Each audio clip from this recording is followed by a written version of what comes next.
Good afternoon. Let's try to make ourselves a little bigger here. Good afternoon and welcome. Welcome to another edition of Atlas Information Live. I'm your host, Atlas Alex, and if I seem a little bit down or drained of energy today, um, it's unfortunately it's because someone very close to me is going through something very, very trying right now. And she is undergoing a phenomenal amount of pressure and literally attacks. And it's tremendously draining. And I'm doing all that I can to assist her. But our connection is so strong and runs so deep that I cannot help but be affected um, by what she's going through right now. So if I seem a little bit low on energy today, that's why that is, because I'm involved in some uh, high level bodhisattva challenges that my counterpart and my soulmate, for lack of a better word, is undergoing on the other side of the world. So um, that's just something that, when it comes to, it's beyond soulmate. It's when it comes to our twin soul, our twin flame, our other half, literally our esoteric other half. What they go through, we go through. What they suffer, we suffer. And she's going through an awful lot right now. And that's, by proxy, by just a matter of metaphysical science, that means I'm going through that as well. So, but it's apropos in a way to today's topic, because we looked last week at this question of mastering our mechanical nature, and that it wasn't a case of dominance, of domination, that we go about seeking to master our lower selves, the mechanicity that inherently necessitates itself, its existence, in order so that we may be here on this level, on this plane of reality, experiencing and facing the challenges such as my my good friend is facing right now.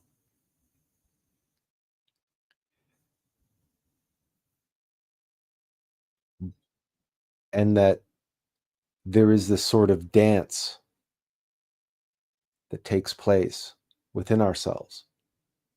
If we try to dominate that, it's a clever trick of mechanicity that puts us into a situation where we end up being dominated. And I covered this all last week. It was a 3-hour live stream, if you recall.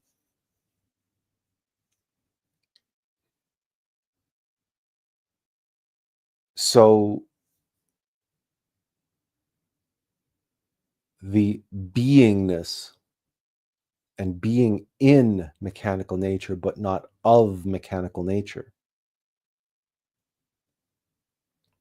there is a metaphysical, scientific process, a methodology, a practice that we can say anchors ourselves in our divinity, in our consciousness, such that even when we are in hell, literally psychological hell, and we are being attacked and assaulted from all directions,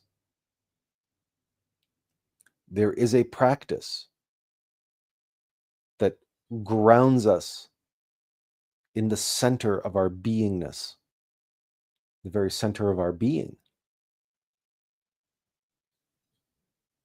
where, if you recall going back weeks now, when we were talking about the unfoldment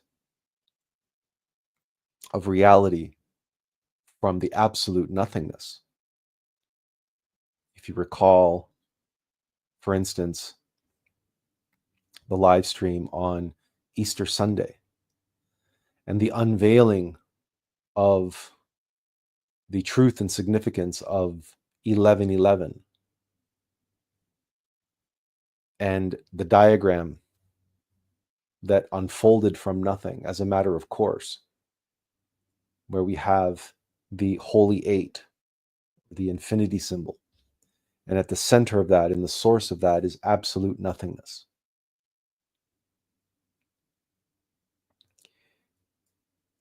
From that point of view, from that perspective,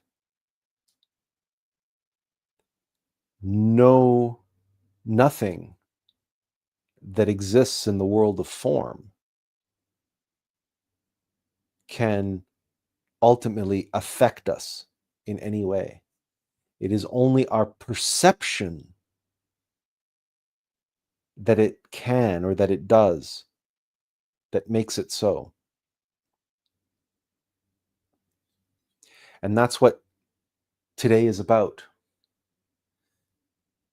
And we will connect the dots between the live streams that have been leading up to today and everything that is swirling around in the ether related to spirituality, higher consciousness, awakening, self-realization, all of these concepts, self-actualization of the being, and how they all are rooted in the most fundamental level, in the most fundamental way. They have their foundation in perception itself.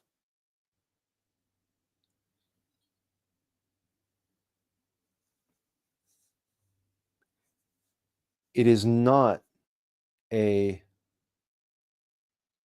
outlandish or absurd or stretch of the imagination to connect consciousness with perception. The two are intimately connected. I think that we can all appreciate that. Even on the simple level of awareness, being aware, being conscious on that level of just being awake, having the capacity to perceive at all. So already there is a very strong connection, a strong link between perception and consciousness. But as we know, that is a lower level of consciousness that provides the opportunity of simple perception. Because even single-celled organisms perceive. Now, do they have eyes? Do they see as we see? No. But they perceive their environment in some capacity. They can sense conditions around them like heat or cold, or perhaps acidity or alkaline.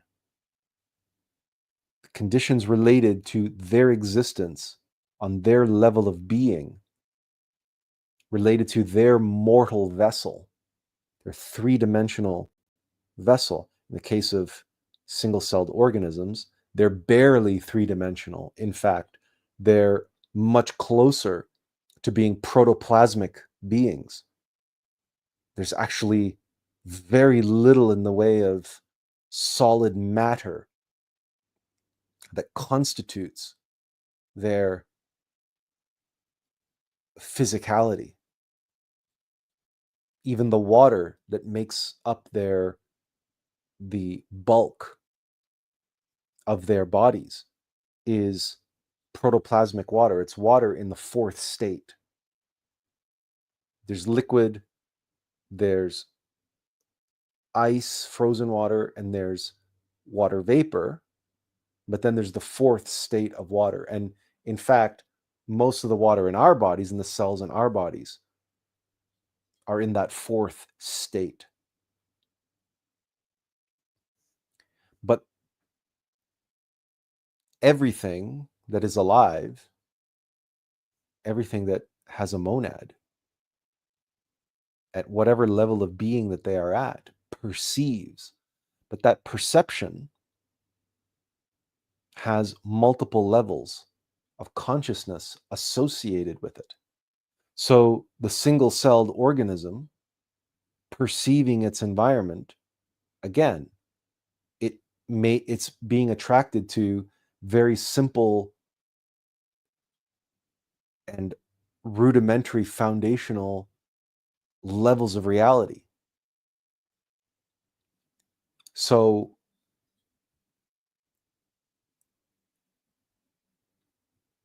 and in fact, when we meditate on this, we discover that even all of our senses, which we say are touch and taste and smell and sight, really, they're not much different than that of the single-celled organism. Because ultimately, it's an interface. The sensing of our physical environment as physical beings ultimately is an interface that is one of the electromagnetic spectrum. So even our sense of smell, as molecules interact with the sensory cells of our nasal cavity, the sensory organs related to smell, really we're talking about molecules that are coming into contact, but those molecules don't really exist. They are packets of energy that have a unique electromagnetic charge characteristic and configuration. And it is that which ultimately is just pressures and forces that are fourth dimensional, that are interfacing with the 4D vital body sensory organs, which constitute that which we perceive as smell. There is an excitation that takes place as the interface on that level takes place. And there's an electromagnetic interface that excites the sensory organs. And in other words, the structures that have the capacity to perceive those subtle differences in electromagnetic configuration. Similarly, the rods and the cones in our eyes have the capacity to perceive different expressions on the electromagnetic spectrum of light. And they likewise produce an excitation when they are, for lack of a better word, triggered, when they come into contact with the energies of that spectrum. And as the rods and the cones are excited in this way, the signals that they produce are then carried to one or more of our three brains.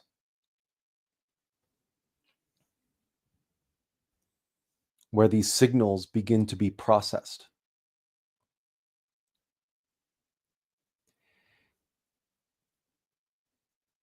And it is worthwhile for us to do a quick review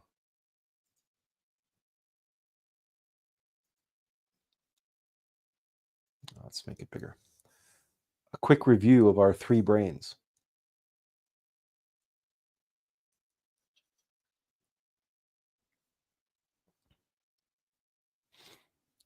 As you can imagine, as I've just been describing, the first of these is our motor, instinctive, sexual brain.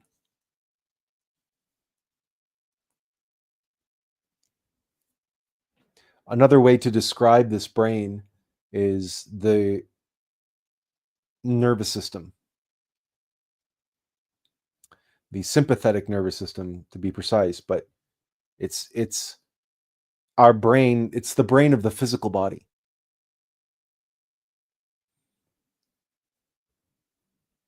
So, for instance, when we touch something or when we're moving through space and we are aware, we perceive through sensory capacities of our physical body.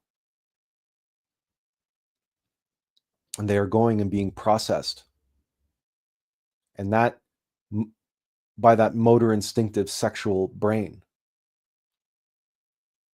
you can recognize and witness that this brain is the fastest brain we have.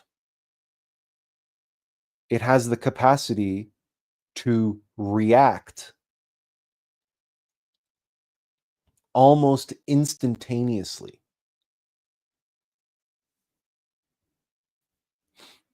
It is in many ways, and we even call them, it is our reflexive brain. It is reactive. It is purely reactive and deterministic. In other words, if you hit your funny bone, you can't stop the reflex. This brain operates independently of our other two brains. This brain beats your heart, expands your lungs. This brain, if you fall off balance, this brain corrects in real time using the gyroscopic organs within your ears, within your ear cavity, to sense when you are out of balance, which is why individuals who either you have a terrible sinus cold or individuals who have some ailment related to the inner ear have difficulty maintaining balance, because it's the fluids and the cavity of the inner ear that is our internal gyroscopic guidance system, which tells us if we are in balance or not, or if we're off balance. And you can witness this. You can observe yourself. You know that, if the doctor takes out his little hammer, right, and hits you in that spot in your knee, your leg is gonna do this, right? What is he doing? He's testing your reflexes.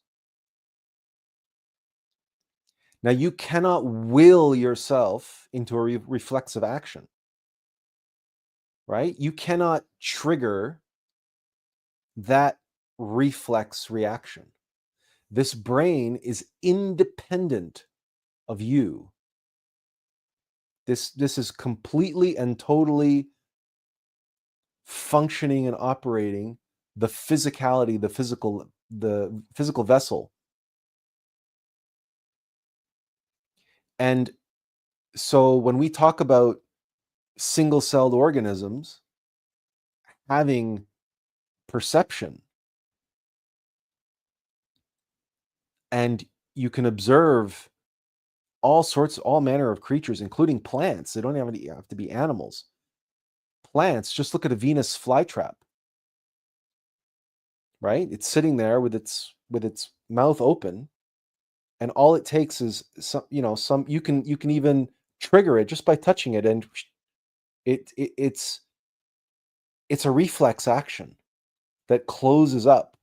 So when it's secreting its scent, right? That's that sweet smelling or sour smelling, because some of these plants they're terrible smelling. Some of these, not Venus flytraps, but other carnivorous plants, predatory plants.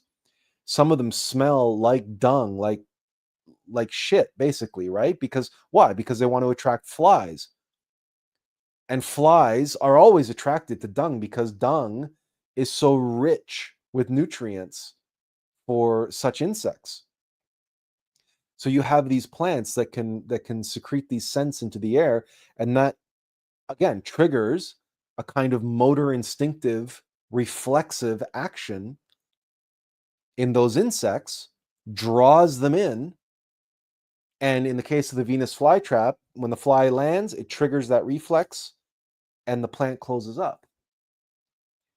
Right? There's no thought going on in any of these, in this brain.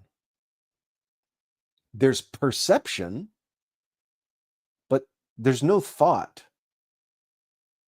There's no thinking.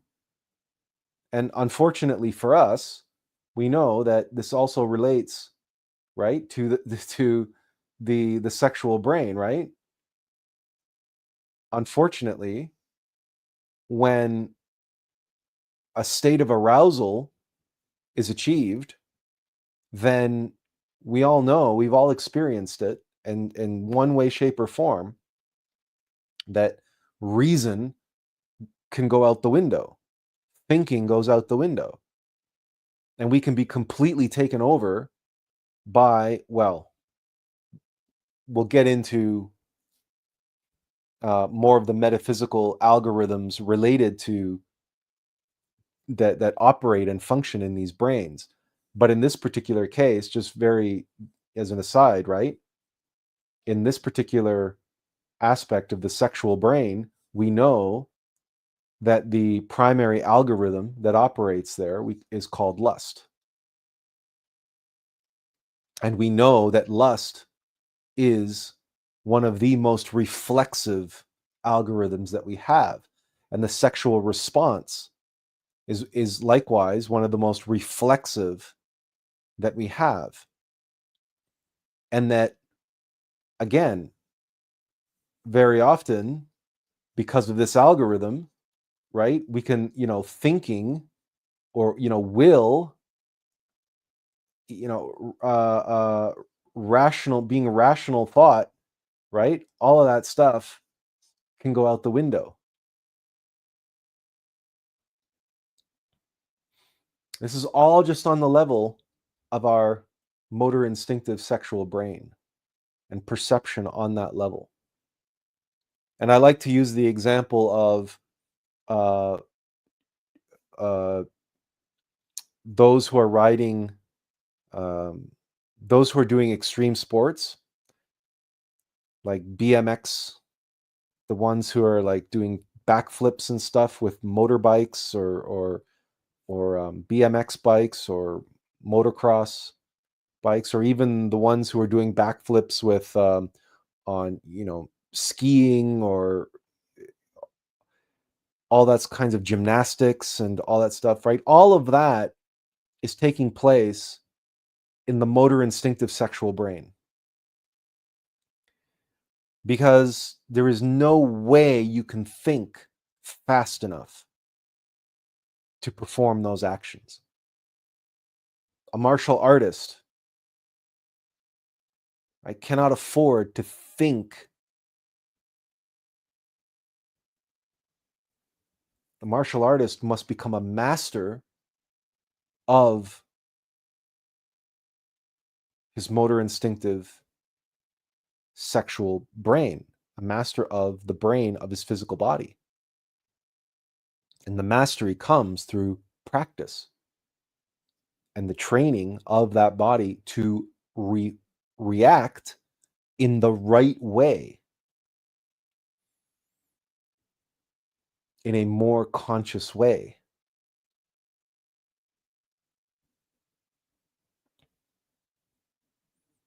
Because for most of us, if somebody slaps us or comes at us, throws a punch or whatever, most of us will flinch or throw our hands up, or if we get slapped, most of us will immediately slap back, just like a reflex, because our default self-defense algorithm is called fear. It's the default self-preservation algorithm that operates in the motor instinctive sexual center, because it's a self-preservation instinct, and that's built into the body as in terms of survival.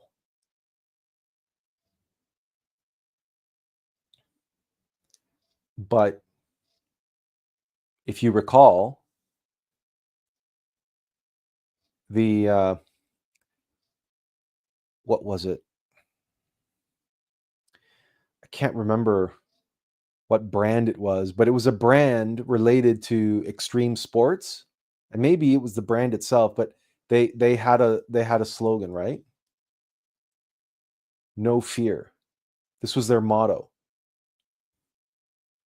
And to be sure and to be fair, one cannot do backflips on a motocross bike, multiple backflips flying 50 feet in the air, if one has fear,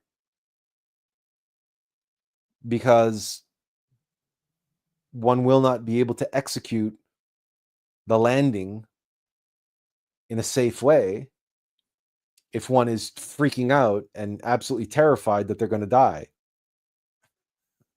So again, it's the practice that allows us to overcome the inherent instinctive mechanical algorithms that are operating in that particular center, in that particular brain.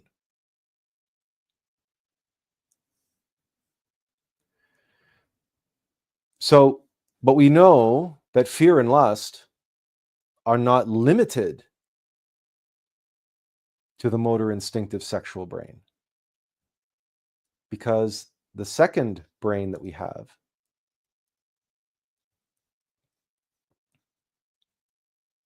is our emotional center, our emotional brain. This is related to the heart. And when we say heart, we mean not just the physical beating heart, but the heart chakra, which is more or less the whole of our torso. And if you look at the number of neurons in that part of the body, it's greater than those in the brain. this, if our motor instinctive sexual brain is the fastest, let's give it 3 stars for being the fastest. The emotional center is the next fastest brain that we have.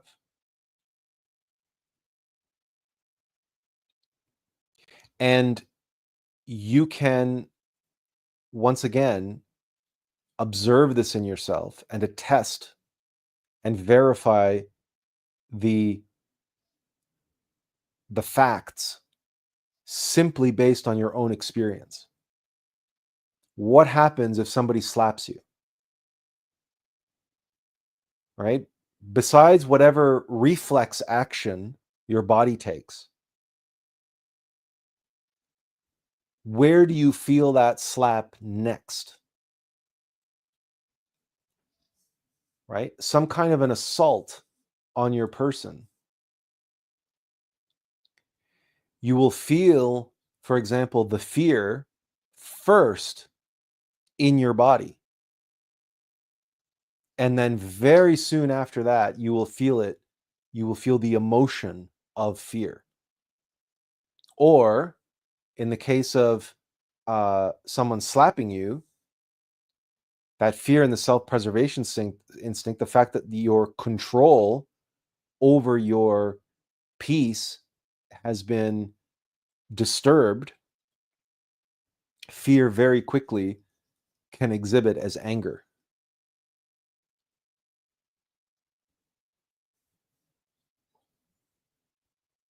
You can perceive, for instance, a sexually provocative, some sort of erotic photo or a suggestive photo or a beautiful body, and immediately you can feel the physical reactions of lust in your body. And then only after does that descend or trickle down into your emotional center, where you now feel, not on a purely physical level, but on an emotional level, the attraction to that individual.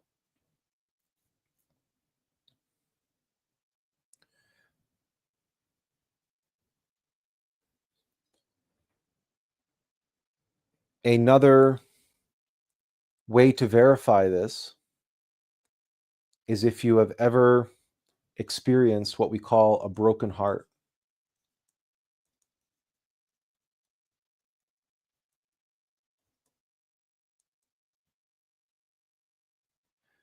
or a heartache. Someone tells you some terrible news. And where do you feel it first?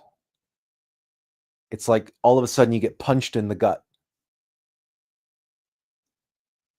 That's your emotional center processing the news that someone you loved has died, or someone you loved is leaving you. Someone you have tremendous attachments for, and they've suddenly severed those attachments, suddenly and without warning, and you feel it, your heart breaking. That's what we call it.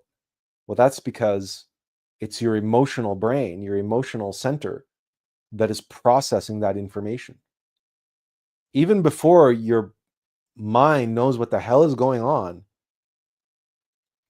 you haven't fully comprehended what the person just said to you, but already you're doubled over in pain because you've been gut punched, or your heart is breaking.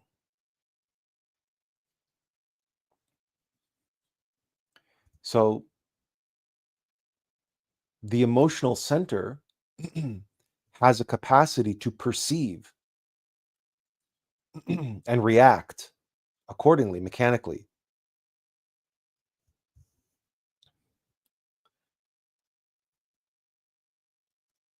The third brain we have, of course, right? We call it the mind, or the mental center.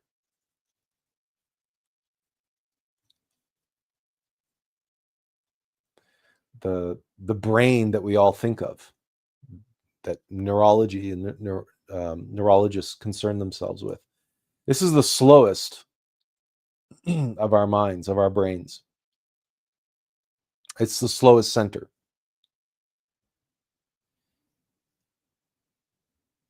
And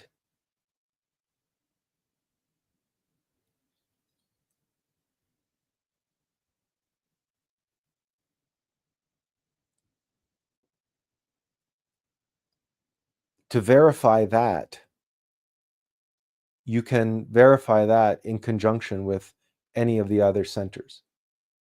Like I said, when you hear terrible news, you feel it in your gut first. Or if you're doing any type of extreme sports, or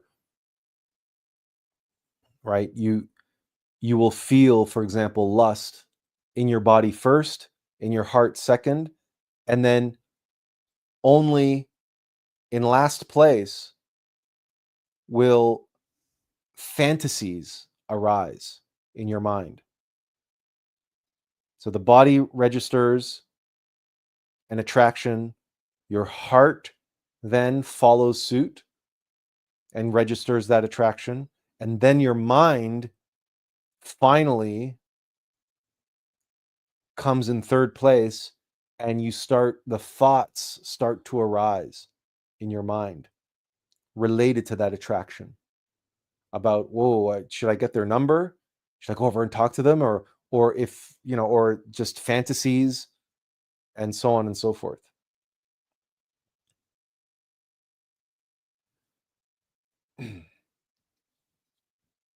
It's important to recognize and be aware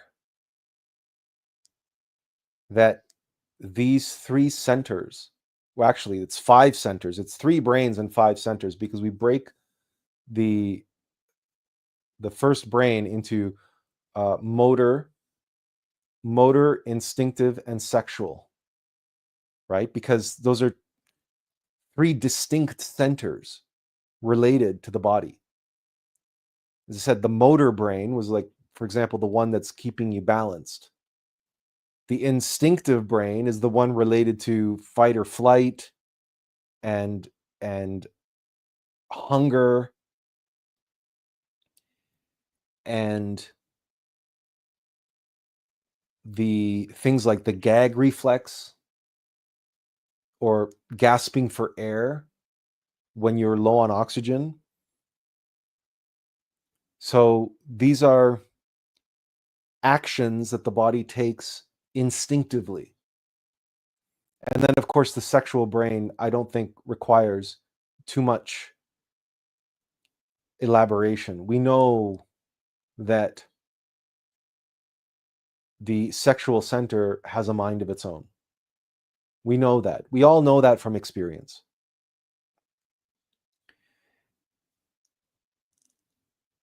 And again, I've used that example so many times now, the motor center, where you have athletes and acrobats doing all of these things.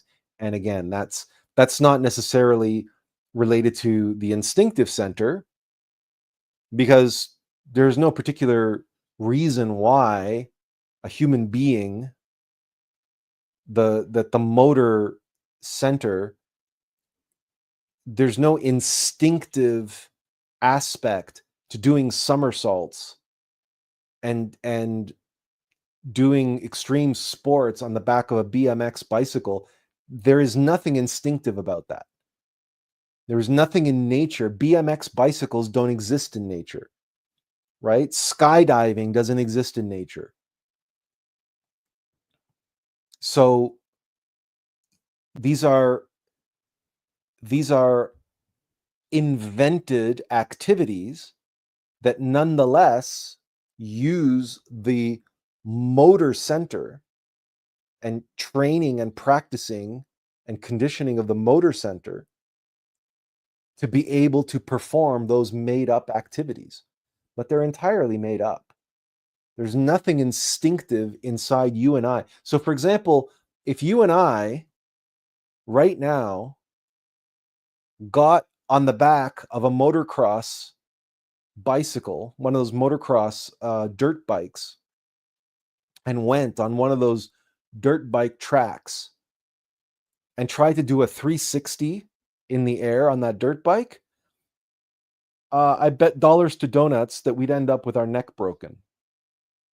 Because there is no instinctive, there's nothing instinctively inherent in the human being to be able to do 360-degree loops on the back of a motorized vehicle, right? This is self-evident. So we can't rely on the instinctive brain to assist us. It is the motor brain that's kind of like a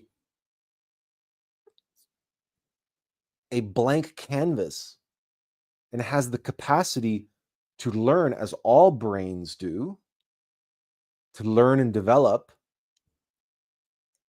And so it has the capacity to develop how to be able to do those tricks, whether it's on a skateboard or a BMX or what have you, or even a gymnast, an Olympic gymnast, doing the rings or doing the pommel horse or the floor exercises or all the things that they do. There's nothing instinctive in human beings that they should be able to do that. That's why you and I, as lay people, can't go to a gym and start somersaulting and tumbling and stuff like an Olympic gymnast because it's not instinctive. So this is why it's very clear that these are separate units, separate centers, capacities within this brain that we call the physical body. It has unique compartmentalized areas of expertise, processing centers. And each one has the ability to perceive, or each one processes perceptions in accordance with its own functionality. But it is a level of consciousness which is deterministic. The perceptions are received and immediately and reflexively acted upon. The response is, you cannot get between those responses. Right? Even if you look at gymnasts and how they train, when they first learn how to do the tumbling and stuff, they begin with like wire harnesses and stuff, slowly teaching the body and getting the motor center familiar with those movements and getting the instinctive center to relax, because the instinctive center doesn't want to be upside down in the middle of the air, because the instinctive center says, hey, this is naturally, when we are upside down in the middle of the air and and there's nothing holding us up and gravity is pulling us down, the instinctive center says we're going to fall on our head and break our neck, right? So you have to train the instinctive center to become relaxed in these tumbling motions, just as you have to train the motor center to be affirmative and proactive in the tumbling motions. And as one becomes more proficient, the other one becomes more relaxed, more confident. And there's the interactions between these centers function in that way. And regardless of anything that you do, whether it's touch typing or piano or anything like that, like when you first start to learn typing, it's like you notice that you're like afraid of hitting the wrong keys, right? Especially if you're in a typing class. But the more proficient you become, the more the muscle memory develops, right? And then you become more confident, you become more relaxed, and you become faster. Why? Because your instinctive center, worried about hitting the wrong key, relaxes with the confidence that comes with practice, right? Practice makes perfect and all that stuff. And yet still, we're talking about perceptions and reactions that are on a purely motor reflexive level. And then the next level, the next fastest brain, the emotional level, the emotional center, picks that up. So when you make a mistake typing, you're like, oh, shit. Like you even know you hit the wrong key. You hit it right away, and then immediately you get angry or frustrated or sad or whatever it is. It's like an immediate emotional response. And there are many things that we do like this,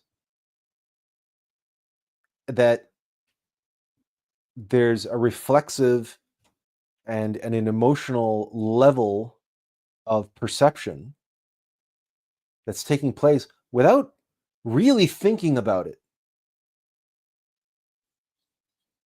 The mind, the brain is just, it's not really involved until words and thoughts come racing in after the fact. And usually, very often, those are like judgmental.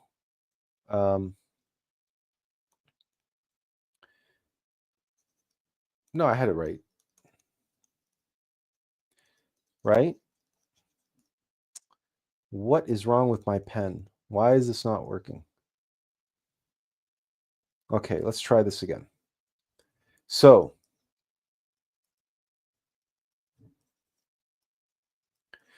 the word judgment comes from judgmental.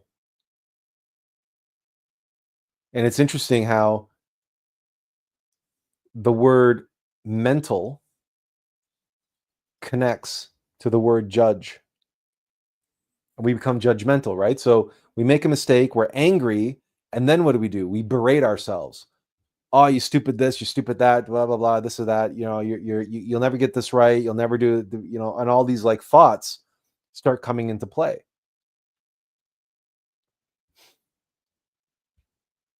And the thoughts are the last thing to emerge, to appear in whatever perception that we have, because the three brains are in accordance with what we see here. Now, this is different in the case of, but not necessarily, in the case of hearing something, like somebody saying something to us, because language has to be processed first in the mind. But what's very interesting is that someone can abuse us verbally, swear at us, for instance, and we have to process the verbal abuse in the mind, and yet the emotional center responds quicker than our mind does. Think about situations where people have insulted you. Now, you had to process the insult with your mind, but you got upset. You reacted first. You felt the emotional impact of their insult before your mind could come up with a response. The response of your mind ends up being affected and colored by the reaction in your emotional center. And who knows? If you're very close to that person, and there's a lot of sexual tension, a lot of sexual energy, there's a lot of investment, so it's a very high tension situation, that verbal abuse, that verbal assault, it gets processed. But if there's a lot of energy being sent through and across with that verbal assault, your motor instinctive sexual center may react first. And it's a purely reflexive reaction. It's like if somebody slaps you with a word, and then you react by slapping them physically. Even before your mind knows what the hell's going on, you see your hand already slapping that person. Why? Because they effectively slapped you with a word. The energetic impact of the word was being perceived and reacted to through your motor instinctive sexual center. And this is especially true with lovers and lovers quarrels. And as you know, if you have had fights with your significant other, as you know that very often rational thinking doesn't come into play. And that's because, right, we're talking about lust. We're talking about sexual energy. Lovers' quarrels are just that. The sexual energy wants to flow. And between lovers, where the connection, the chemistry is so strong that the sexual energy will find a way to flow, and it will flow negatively, violently, aggressively, through conflict, just as easily as it will flow through intimacy and tenderness and what typically people associate with positive exchange of sexual energy. Right? It's like in Dune, the spice must flow, right? So it's the sexual energy will find a way to flow. Lust will find a way to get what it wants, our sexual energy to flow down and out.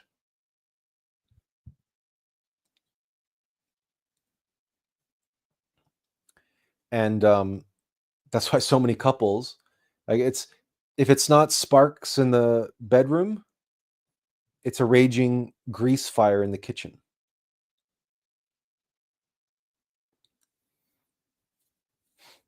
Now, all of this, perhaps you can tell where I've been going with this. These three brains and everything that we've been discussing so far has been related to mechanical perception.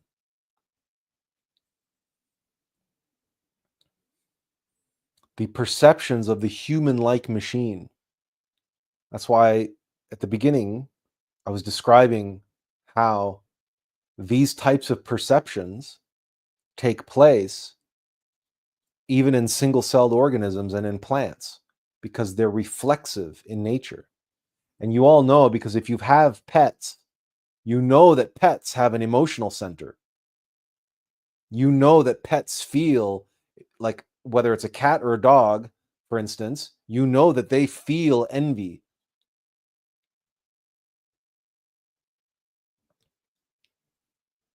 I was dog sitting my brother's dog, Lola, for 10 days. And if I was to take Lola for a walk and we run into another dog, Lola will be really friendly with that other dog and that other dog's owner. But if I became friendly with the other dog, Lola immediately came and broke us up. Because the envy immediately triggered inside of her. And in Hungarian, we say féltéken, which literally means it's related to fear. And so in that particular case, jealousy, right? Jealousy is using the Hungarian linguistic word for jealousy. It literally translates to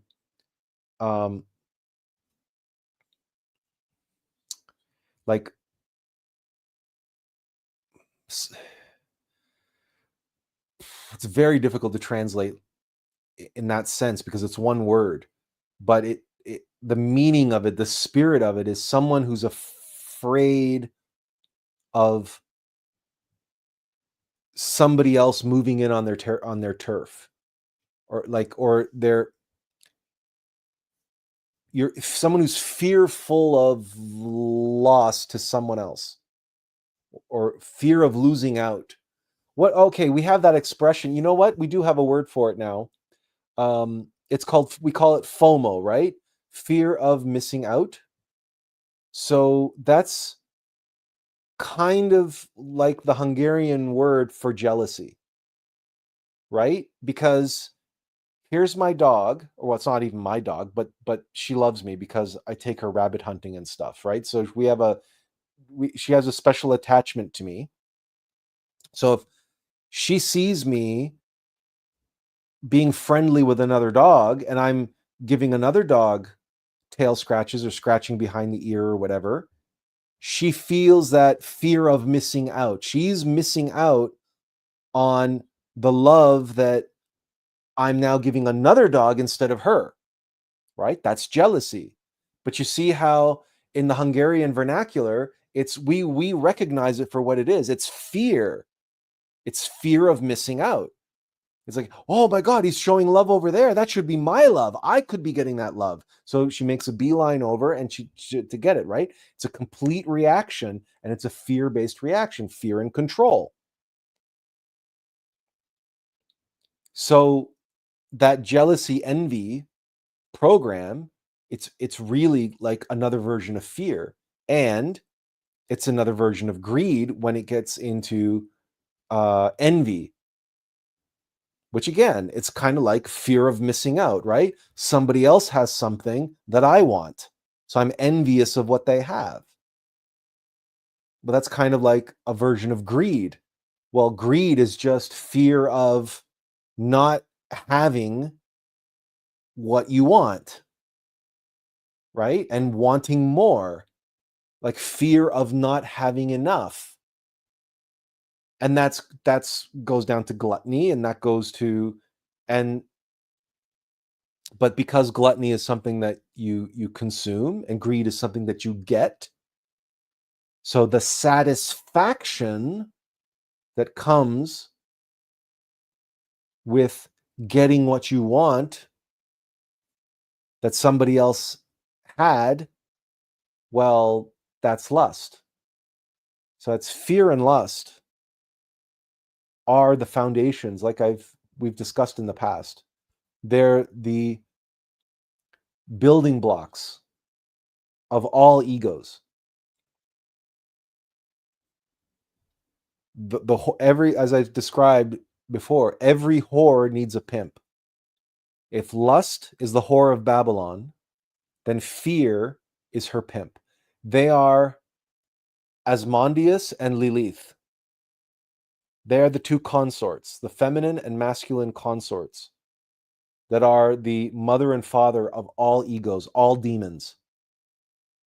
Everything that we suffer from is some interplay between fear and lust.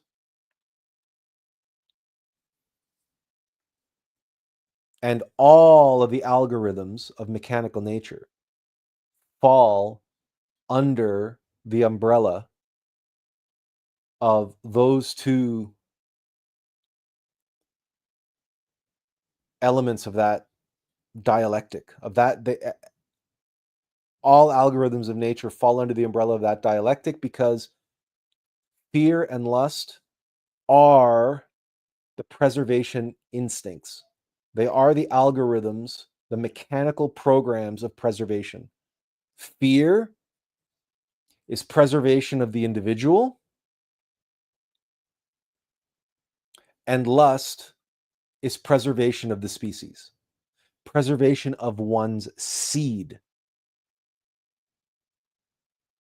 So proliferation, and fear is conservation, preservation of what is. Lust is procreation and preservation through generational procreation. That's the instinct to lust, the instinct to procreate. And then once you've procreated and you've now have the next generation, you have children, you have offspring, well, now the fear kicks in again to preserve the lives of those offspring. So you have mama bear syndrome, right? There's nothing, a few things in nature are fiercer than a mama bear protecting her young.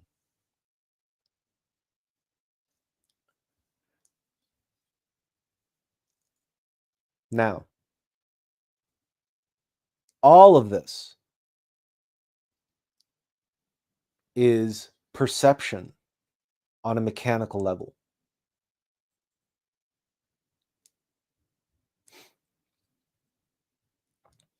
And if we perceive and allow ourselves to remain perceiving only by and with and through these mechanical algorithms, well, guess what? Our consciousness is going to remain mechanical. Because all this is well and good, but perception requires consciousness.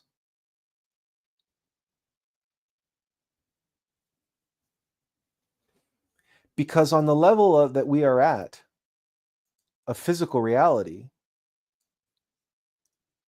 if we draw, if we draw a tree of life,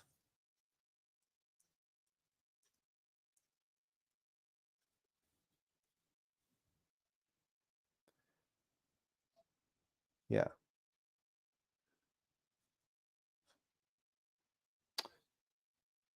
Oh gosh, did I draw that wrong? I drew that wrong.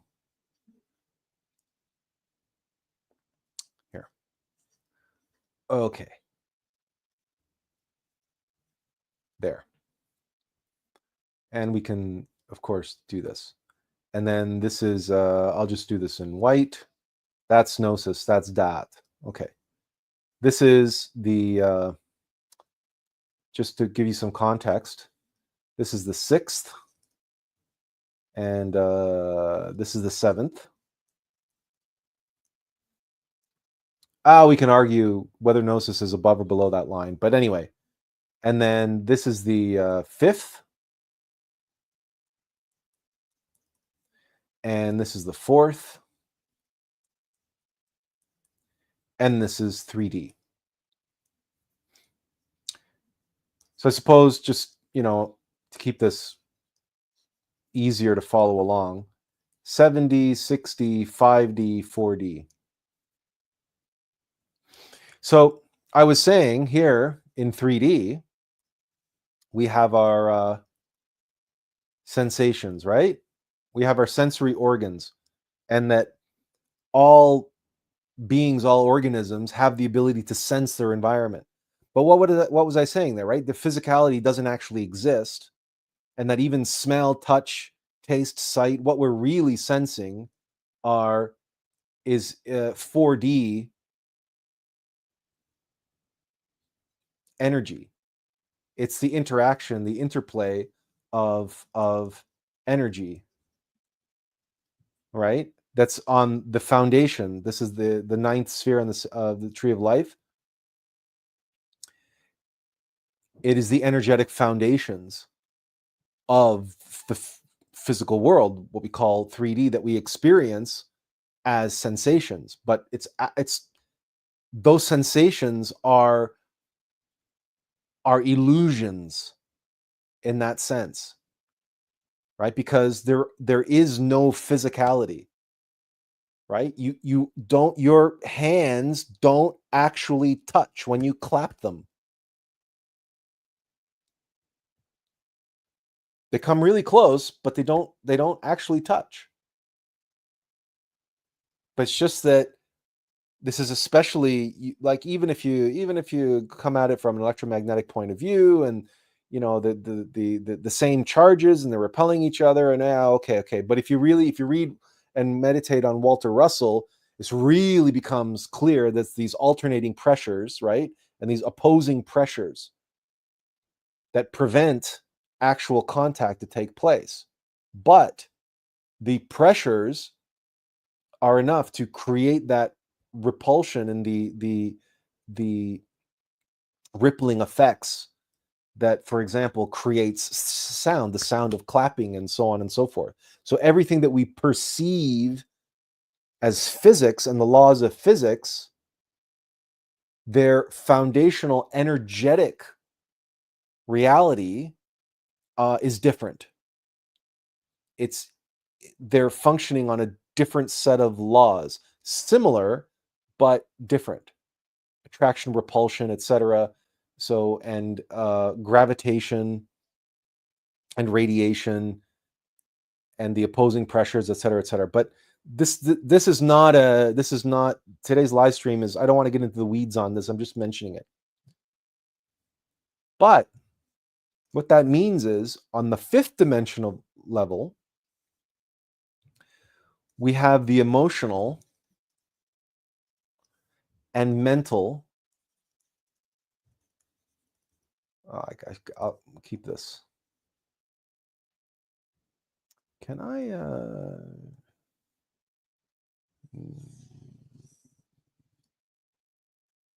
Here. Let's see if I'm. Well, almost.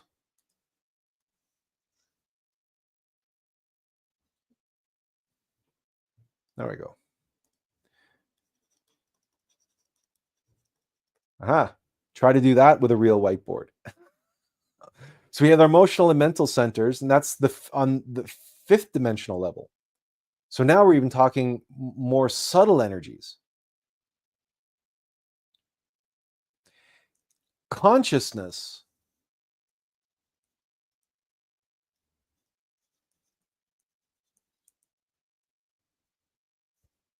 is in the sixth dimension.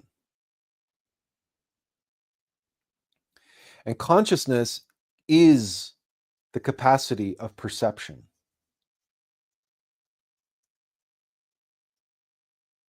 The capacity to perceive. You have an expression, masculine expression. Masculine expressions are masculine. Okay? And reception is feminine. This should be self-evident. I mean, it should be self-evident. You have a masculine expression received by feminine reception.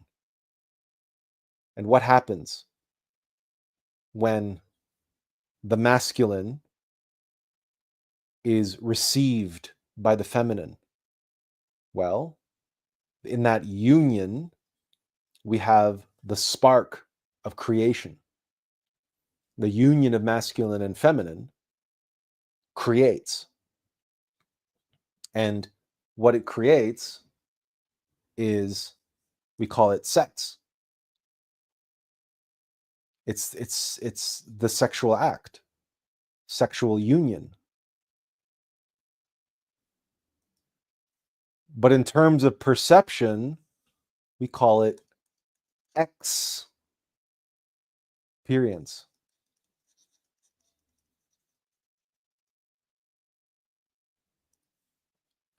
Right? No.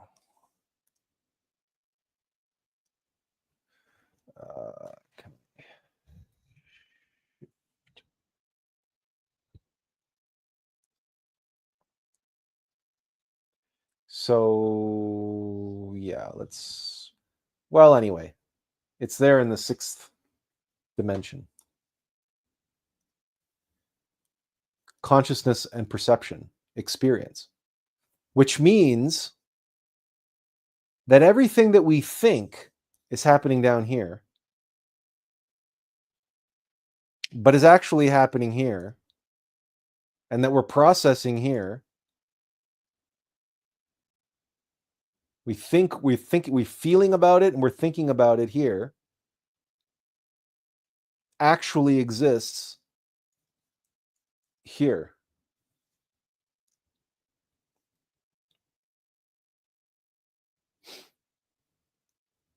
In consciousness. But you're gonna tell me, but how does that jive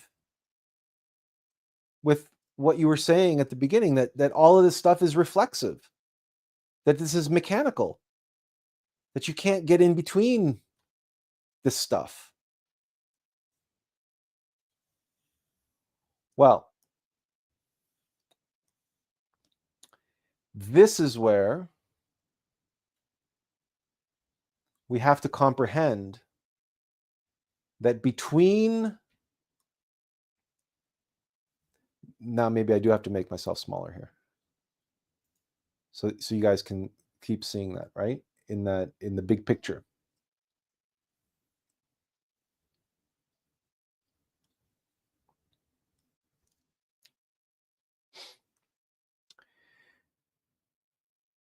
If on the hierarchy, right, we talked about having 3 brains, and we're looking on the tree of life and the dimensions from 3D to 6D, and consciousness and perception is actually taking place. All of this can happen independent of our awareness.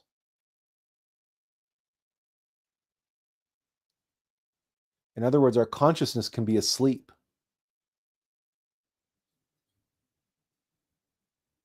Or identified with and attached to and completely caught up in.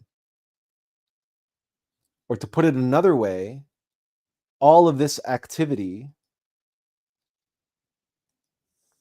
of the 3 brains and the algorithms that are all based in fear and lust in some capacity, they can hypnotize. That's a terrible spiral, but you get the idea. They can hypnotize the consciousness.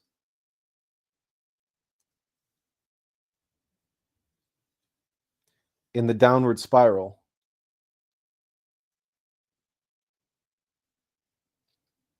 put our consciousness to sleep.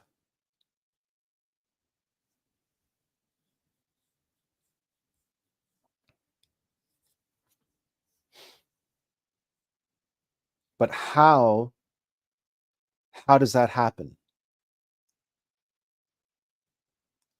Well,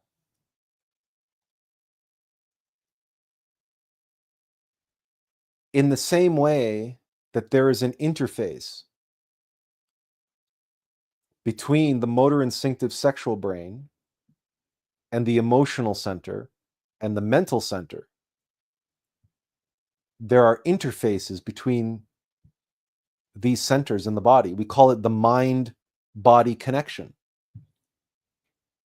And that you know this because, for example, when you feel anger,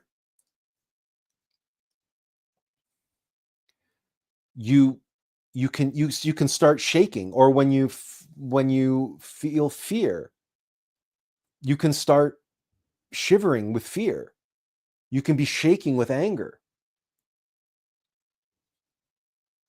And if you are thinking too much about something, you can experience, right, anxiety in the mind. Well, anxiety in the mind can lead to feeling nausea and vomiting, or having to, run to the washroom and urinate, right? Or sudden fear that somebody experiences mentally, like they get threatened, so someone pulls a gun on you, And in many cases of that, people facing imminent death, what do? They piss themselves. They lose bladder control, in other words, right? And you see this with animals too. Like your dog, if you've been away on vacation or something, or you've been away for a long time, and you come home, your dog can be so happy to see you. He gets so excited, he pees. This is just there's an interface, a connection between these centers in the body. But if everything is really happening in consciousness, in the sixth dimension, that means there has to be an interface. There has to be another sort of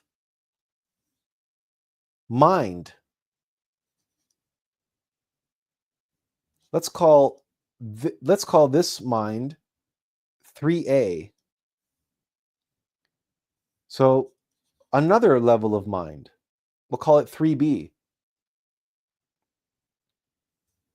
So the mental center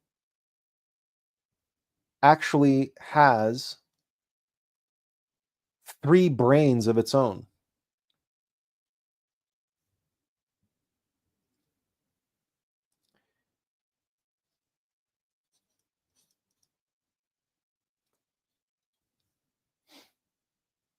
The first brain of the mental center, okay, we can call it the sensual brain.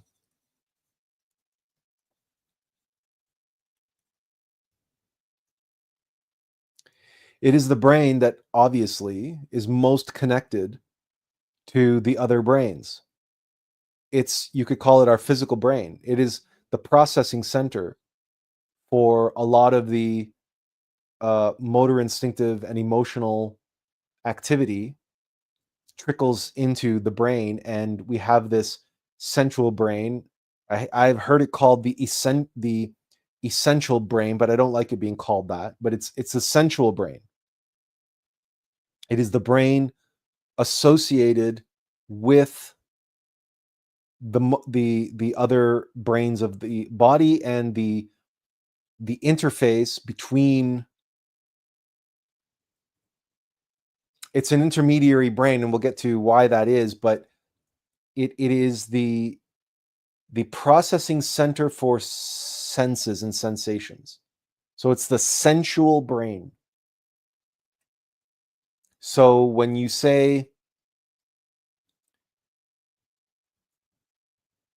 process in your mind, wow, that tastes fantastic, or oh, that's so soft, or oh, that's so cute, that's adorable, or right, like you have these thoughts that are sort of judgmental. I like, I don't like, I want, I don't want. This is your mind, your sensual brain processing what is being perceived through the motor, instinctive, sexual brain, and through the emotional center. It's the words and thoughts around the sensations and the experience, the perceptions of emotions. That's the sensual brain. That's the lowest brain, if you will, the inferior mental center. We say it's inferior simply because it's related to, it is the most mechanical aspect of the mind. It's inferior because on this scale, right, the sensual brain looks this way, right? Its interface is downward through the emotional center, right? So it's emotions and energy and sensations, right? So that's the first mind of the mental center.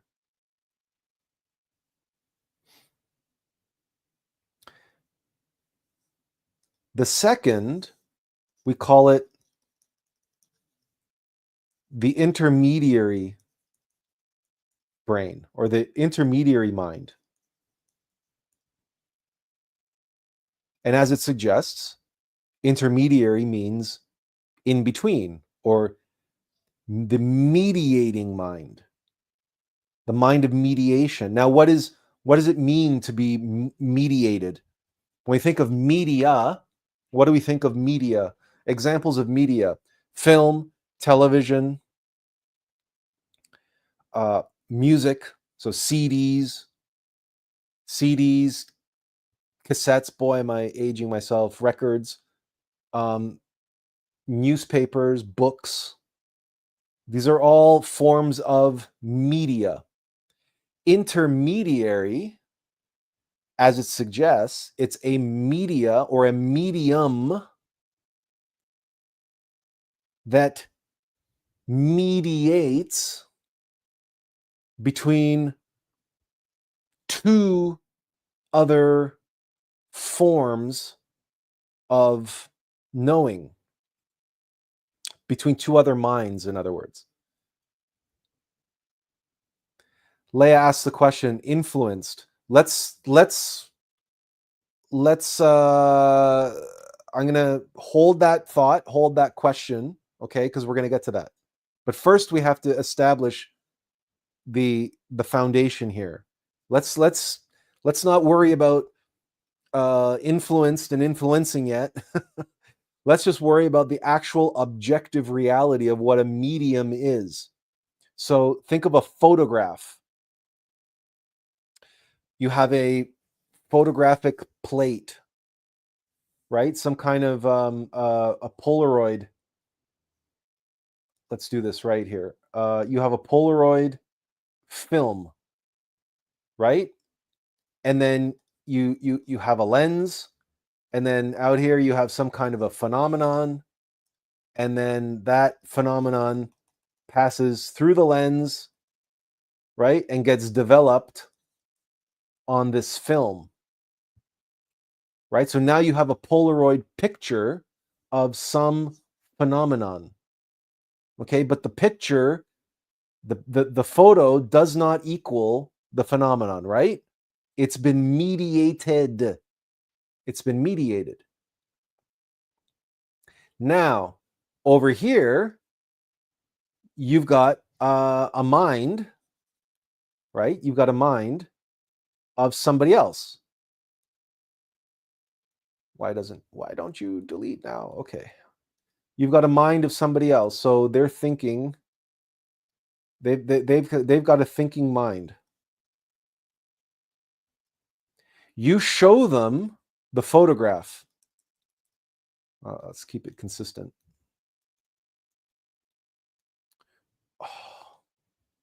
Okay. So they look at the photograph, and what happens? They get an image in their mind.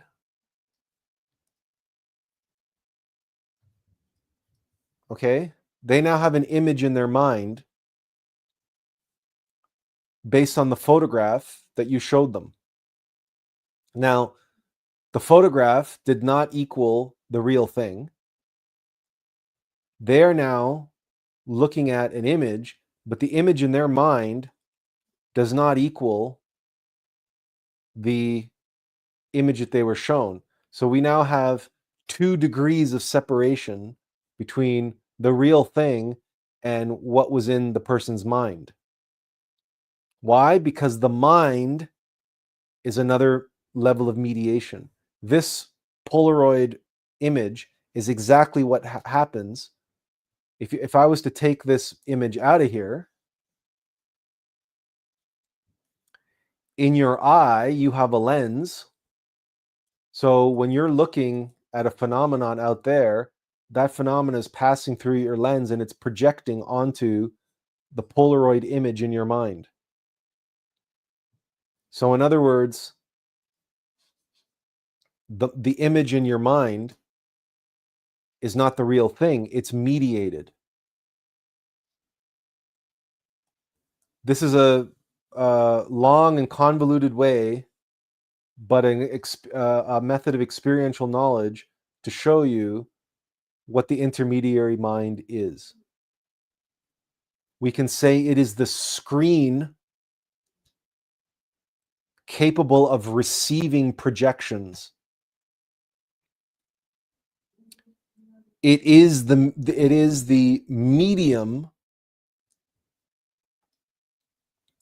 that contains or holds information. So here you have memories, you have beliefs, and all manner of stored information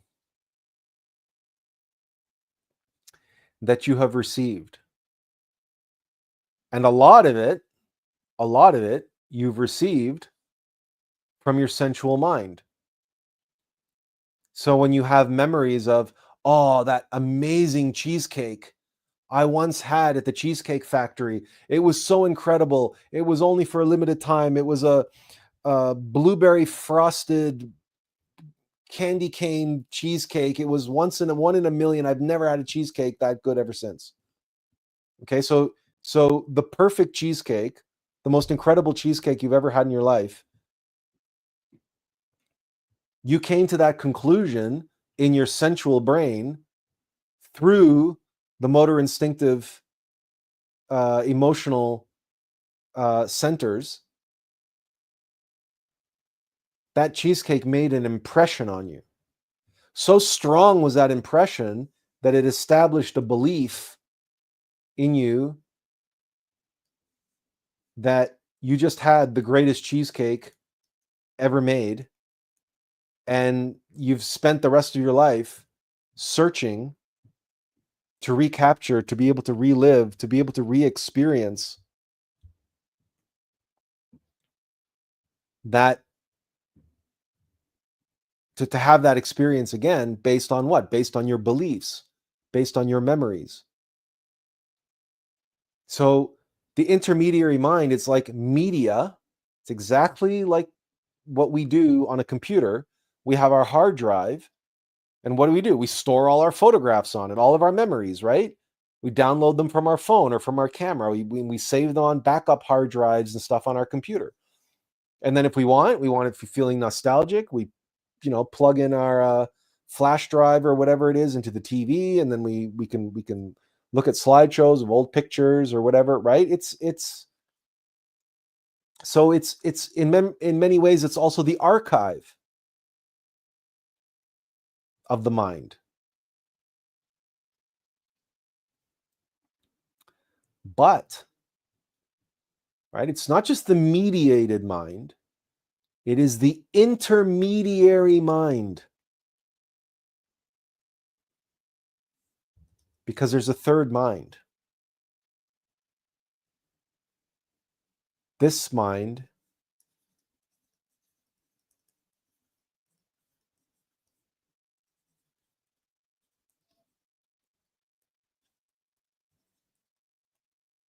is a superior mental center. This is the mind that can interface with where reality actually exists. And I'm not going to do this in red. I'm going to do this in different color.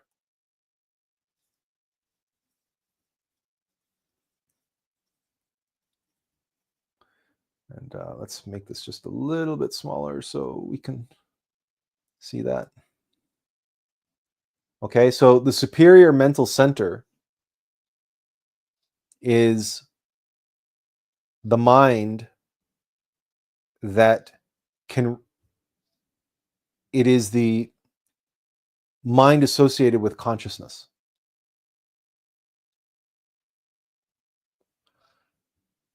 And it's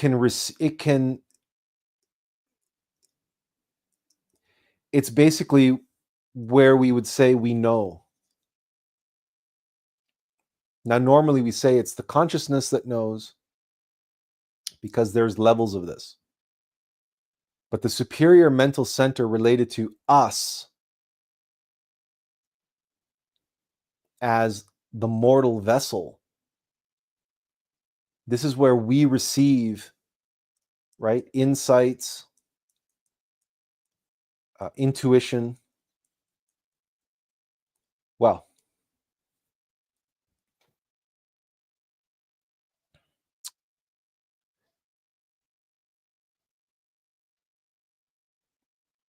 I would argue that the better way to describe this is the superior heart mind, because the intuition we feel in our heart anyway. And so this is why Buddhists talk about heart mind, and that those are both fifth dimensional phenomenon. So we have an inferior emotional center and a superior emotional center. And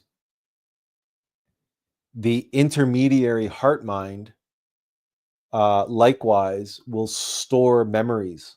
So emotional traumas, for instance, would exist in intermediary heart mind. So it's better to think of mind here as heart mind.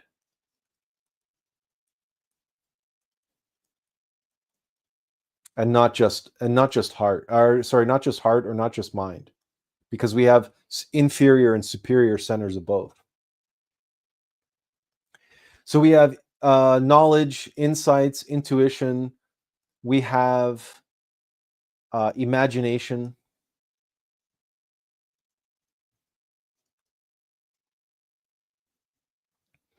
And the superior heart mind is the interface between the mind and consciousness.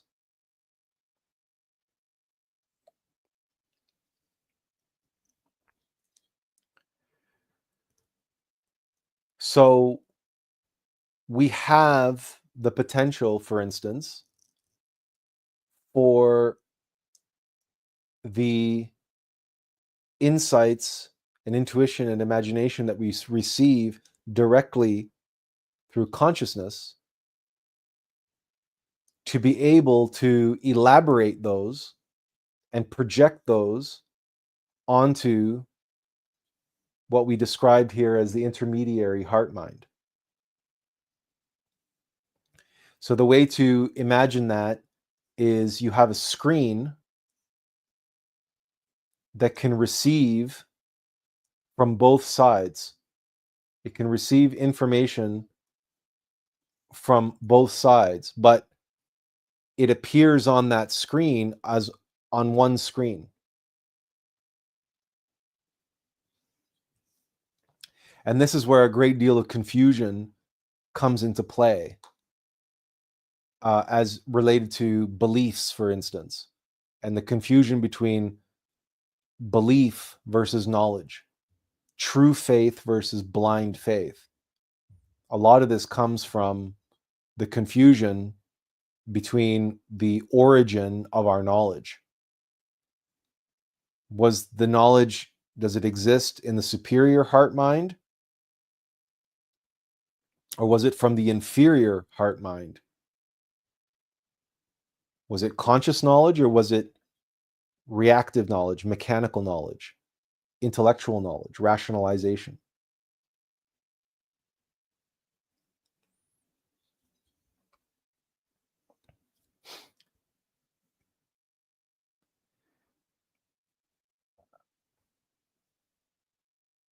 Because again, our consciousness exists in different levels in each one of these. This is what Master Samael used to call the consciousness being bottled up inside of our lower self. But we have to have consciousness at these levels, right? The motor instinctive sexual brain has to be able to perceive. It can only perceive in consciousness. It can only create the experience in consciousness. Same with the emotional center, the inferior emotional center, and same with the inferior mental center.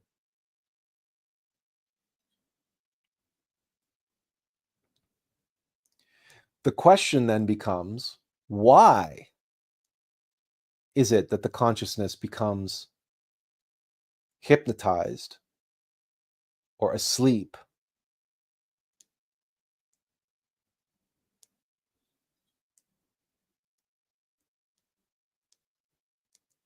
And the reason is,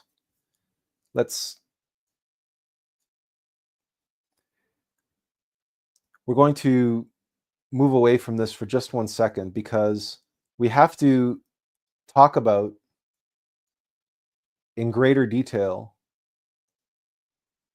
this so-called screen of the intermediary mind.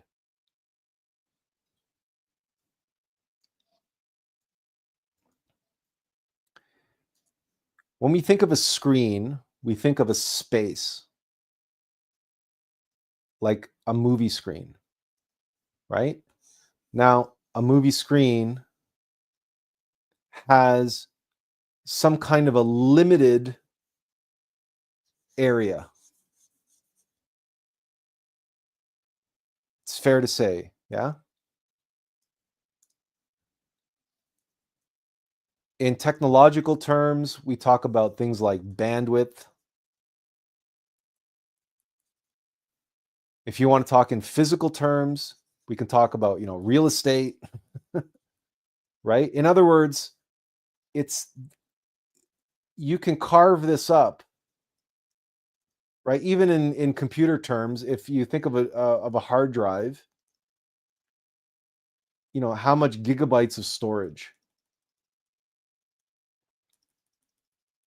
right? So we think of all of the little compartments, and we're talking about the intermediary mind. Whoops.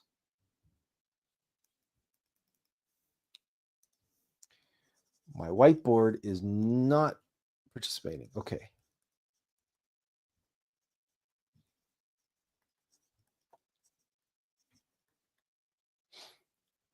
Now, it can receive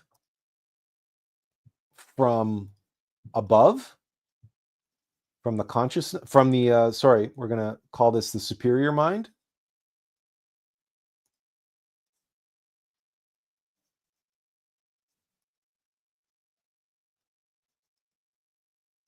And it can receive from below.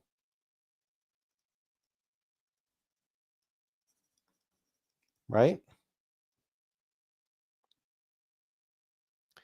Now, we said that the inferior mind is mechanical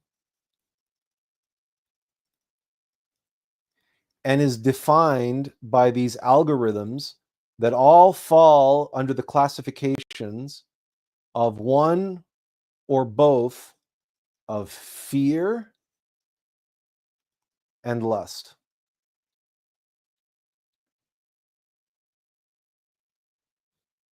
Related to the self-preservation instinct or the self-propagation instinct. I want, I don't want. And fear and lust also, it's about control. Controlling outcomes, controlling destiny.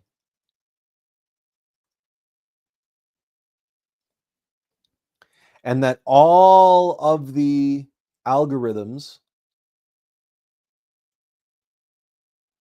feed back to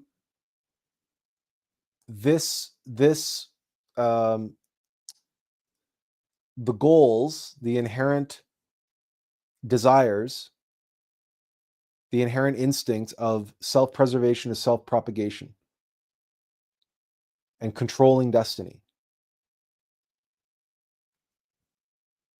So power and control and propagation are all baked into the mechanical design of the algorithms of the three brains of the human machine, including the inferior mental center. So fear, lust, pride, greed, gluttony, etc.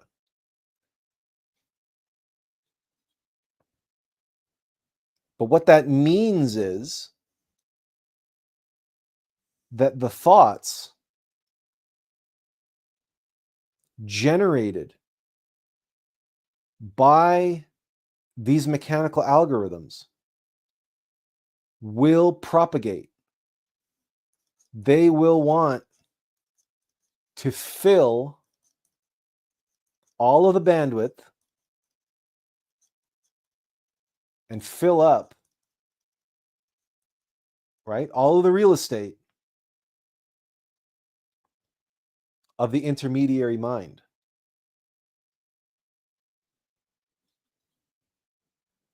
Now, the intermediary mind is the screen that can receive from the superior mind, which in turn receives it from the consciousness, from the being.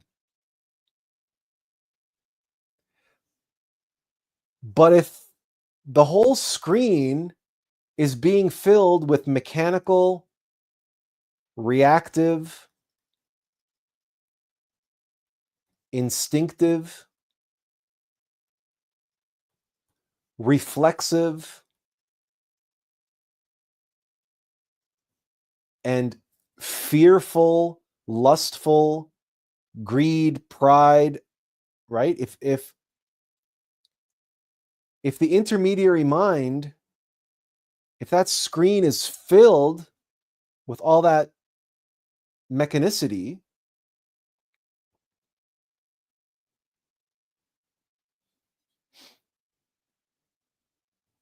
where is the room to receive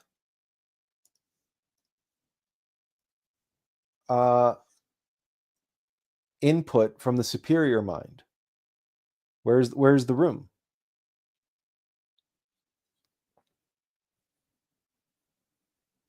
This is just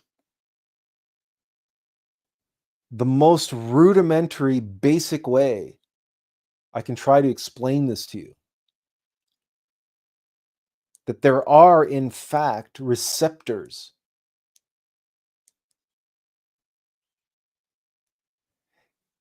that we possess in our mind, and they can be blocked, they can be filled in, occupied by psychological aggregates. These algorithms that fill up the bandwidth, that fill up our hard drive, that we fill our heads with all kinds of beliefs and opinions. And this is where Leia's word, where she says influenced, because another word for all of this is conditioning. Because there's another way to think about this. Some of these, are maybe pretty weak, right? It's an X, it's been filled in, but you know what? It's only been like punched once. Remember the old typewriters? Remember that if you wanted to make something bold, you would type it and then you would backspace and then type over it and backspace and type over it again. Like if you wanted it to be really bold, you would have to go over it several times with the typewriter. Some of these things, some of these things, they're etched into the intermediary mind over a lifetime of conditioning. The same beliefs reinforced. The same behaviors reinforced. This, by the way, this phenomenon, because this is an analog phenomenon, okay? Take a blank piece of paper, and then take a very strong image, a very high contrast image, and look at that image. And if you can look at it for 30 seconds, just focus and concentrate on that image, then look away and look at the blank sheet of paper. What do you see? You see an echo, you see a shadow of the image you were looking at, right? Because the image was, we even say, was burned into our retina. This is a phenomenon of analog mechanical nature. That this conditioning of our through perception and through prolonged exposure, this is the same thing in photography. If you overexpose a photograph, right? It's because too much light came in and it overexposes the photograph. So the same thing happens in the intermediary mind. Now, once something gets so ingrained, right, so burnt in to our intermediary mind, it becomes very, very, very, very difficult to free up that space, to clear out that space.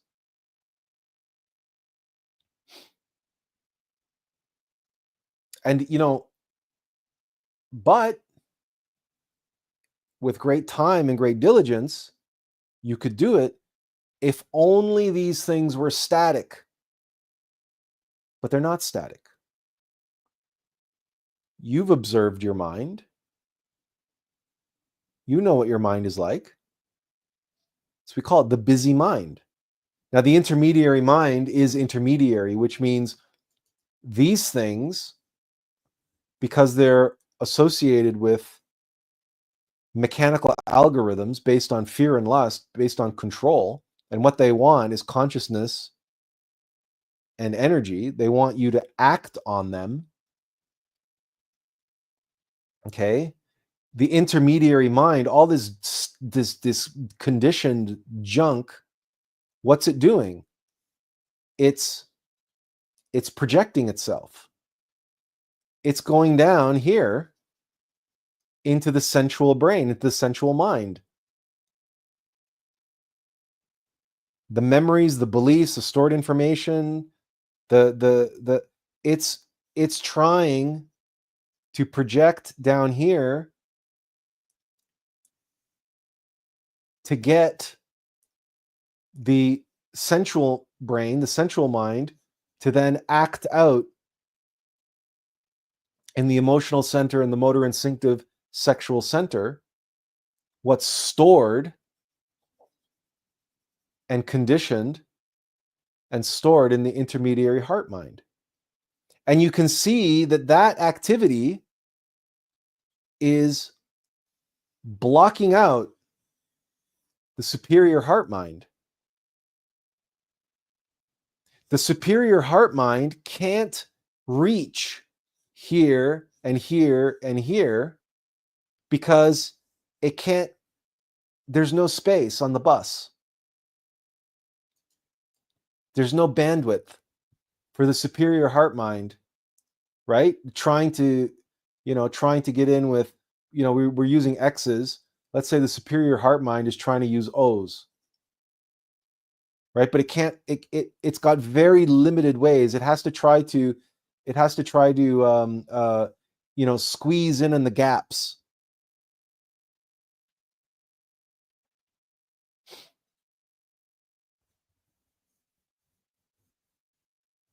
But the superior mind, the superior heart mind, is how we receive guidance from our being through the superior mental and superior emotional center. But if our intermediary mind is clogged up, and again, it's not just that this thing is filled up, it's that it's constantly chattering. It's like having a screen where you have a split screen with 83 channels on it, all playing at the same time. I'm sure you've seen in movies and other things where they have a wall of screens and they're all playing different channels at the same time. That's what's happening. And each one of those channels is vying for our attention. And our inferior mind can't, we're so busy in our inferior mind, our sensual mind, busying ourselves with distractions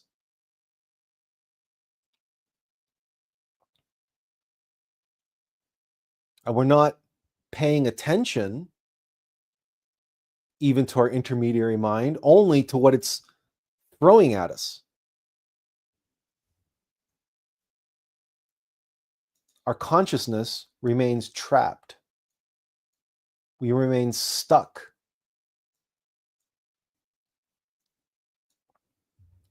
And we remain influenced by the mechanical algorithms of the motor instinctive, sexual, and inferior emotional and inferior mental centers. We remain trapped in sensory perception.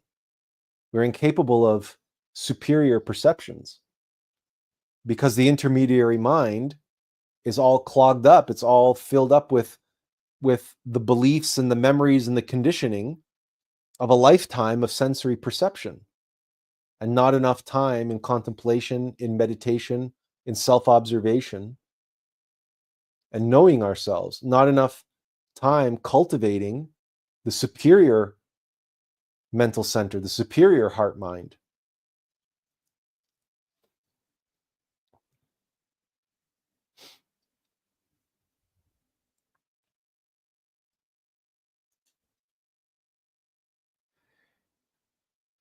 So when we say we are caught up in moment to moment in our sensual brain,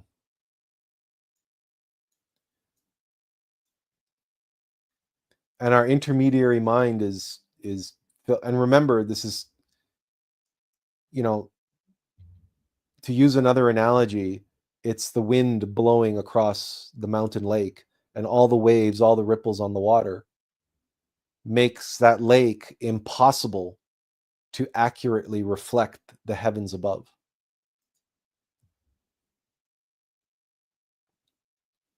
So our superior mind, the guidance of our being, the guidance of our innermost Christ, the voice of God, we can't hear it because of all the noise. And because our intermediary mind is filled with all this sensory, sensual, empirical beliefs, all these illusions, all this illusion that we've all become identified and attached to, and we stuff it into our intermediary mind. Like all the people who are obsessed with photographing everything that they eat. Then they've got gigabytes worth of photographs on their computer. They must, having documented every meal that they've ever eaten. That same thing is going on in their mind. They're so concerned with the meals that they had, these foodies, so-called, right? So their intermediary mind is stuffed with beliefs and ideas and recipes and presentations, and this restaurant and that restaurant and this food and this dessert I had, and blah blah blah blah blah. And all they can do is talk about food. Where do they have room for anything else?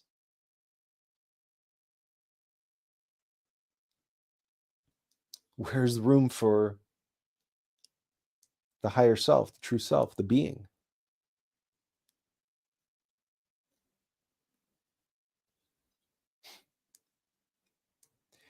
Now the obvious, well, here, let's get to Benjamin's comment first.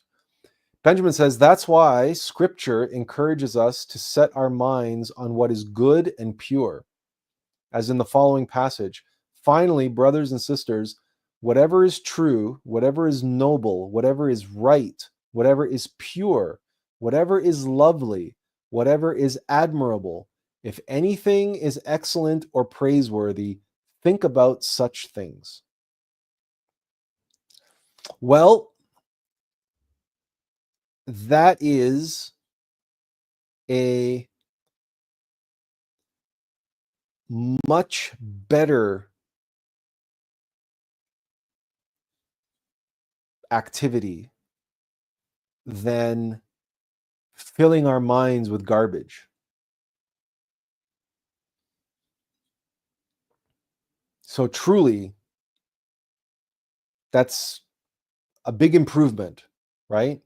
So listen to classical music, right? Don't go out of your way to watch ultra-violent movies and grotesque horror movies, and certainly don't watch pornography. And like, so if you fill your mind with garbage in, garbage out.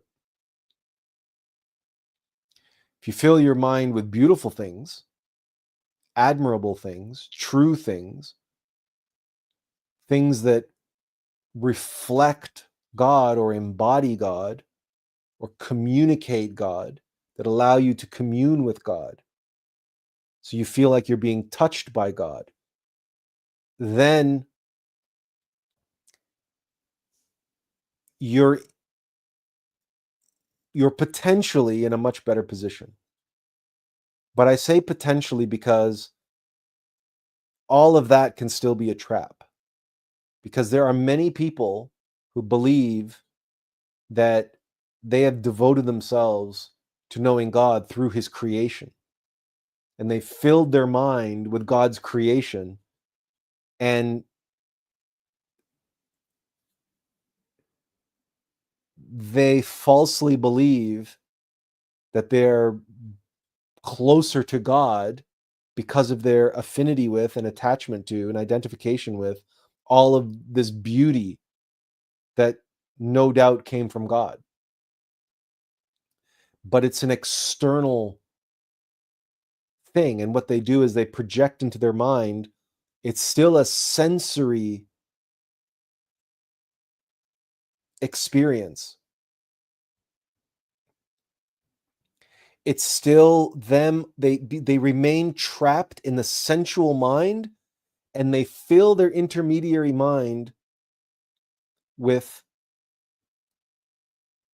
they condition their intermediary mind with the sensual mind and with emotions, in sentimental emotions related to their experiences, their sensory experiences.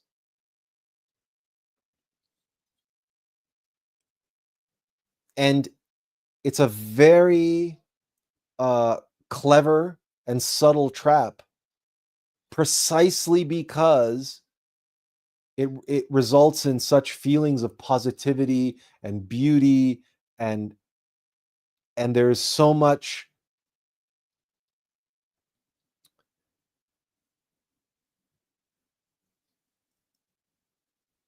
there is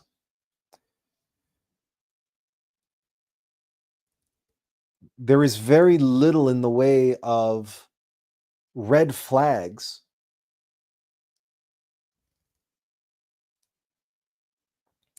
to awaken the person out of their matrix, but they're still trapped in the matrix. So idolatry is this is we're talking about idolatry now, essentially, and nature idolatry. People who worship nature, people who worship statues of deities, or they worship the external personages. They worship God as the old man with a beard up in the clouds, and they worship the Christ as Jesus the man, right? And you can say, well, these are beautiful things and true things and admirable things and praiseworthy and all that good stuff, right? And now you understand religious dogma and blind faith and an intermediary mind stuffed chock full of all of these beautiful, wonderful things and the word of God, these people who've memorized the Bible front to back. Because there's many of them. There's many, many, many, many, many people who can quote scripture at the drop of a hat. But they're no closer to God. Just being able to quote scripture does not make one holy, does not make one awake. I'm sorry, it doesn't. What it's done is it's filled the intermediary mind with scripture. That's what it's done. But if you're reading that scripture with the sensual mind, then you're only reading the literal, superficial interpretation. You're only reading, you've filled your intermediary mind with what? The letter of the law. And you've ignored the spirit of the law. You filled your mind with the word of God, but not the spirit of God. Because it's a superior mind that comprehends the spirit. It's the sensual mind that only understands the letter. And that's why this image, that I drew here as an analog, okay, this screen is a double-sided screen.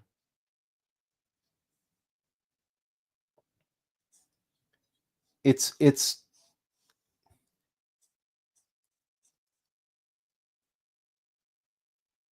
remember, it's the intermediary mind. So it receives from the sensual mind,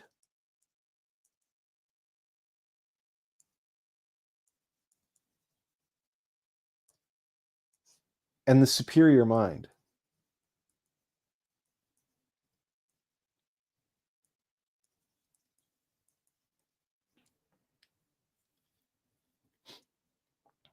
But if you fill up this side all with red, wow. Now my whiteboard really isn't behaving for some reason. Okay. Right? So you end up, I think we might be toast here. You can't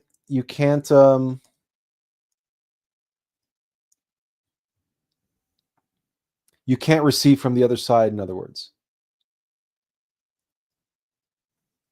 And this is all of materialist science. This is all intellectual rationalism. It's all trapped in the sensory mind, the sensual mind, the empirical, physical, mechanical mind.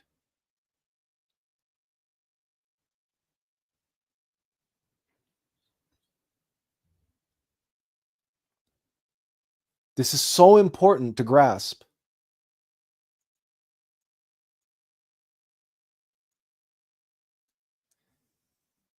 If for no other reason that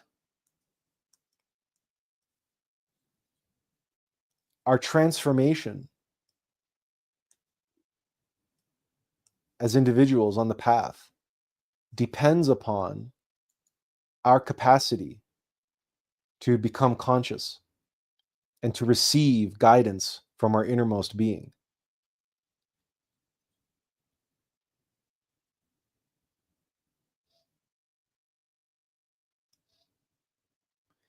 But the perceptive among you will notice that there was a progression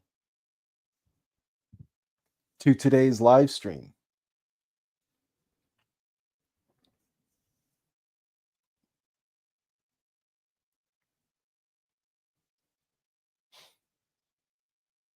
And that we progressed from the lowest form of conscious perception, pure mechanicity, in the motor instinctive sexual brain, moving towards the superior heart mind in the sixth dimension.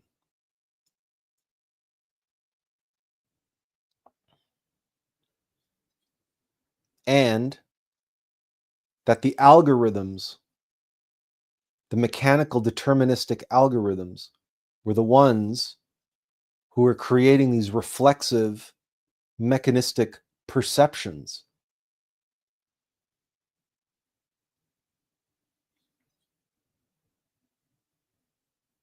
That bind themselves, imprint themselves on the intermediary mind. And that intermediary mind projects and seeks to impose back onto the sensual brain, the sensual mind, learned habits and behaviors.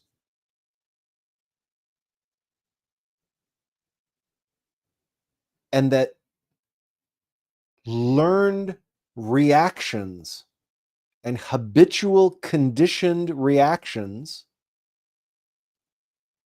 to new perceptions are based on previous mechanical deterministic impressions.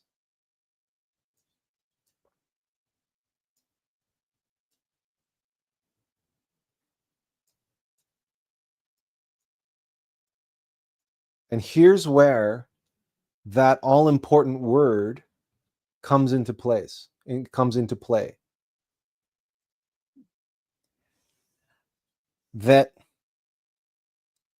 every experience that we have creates an impression, and that impression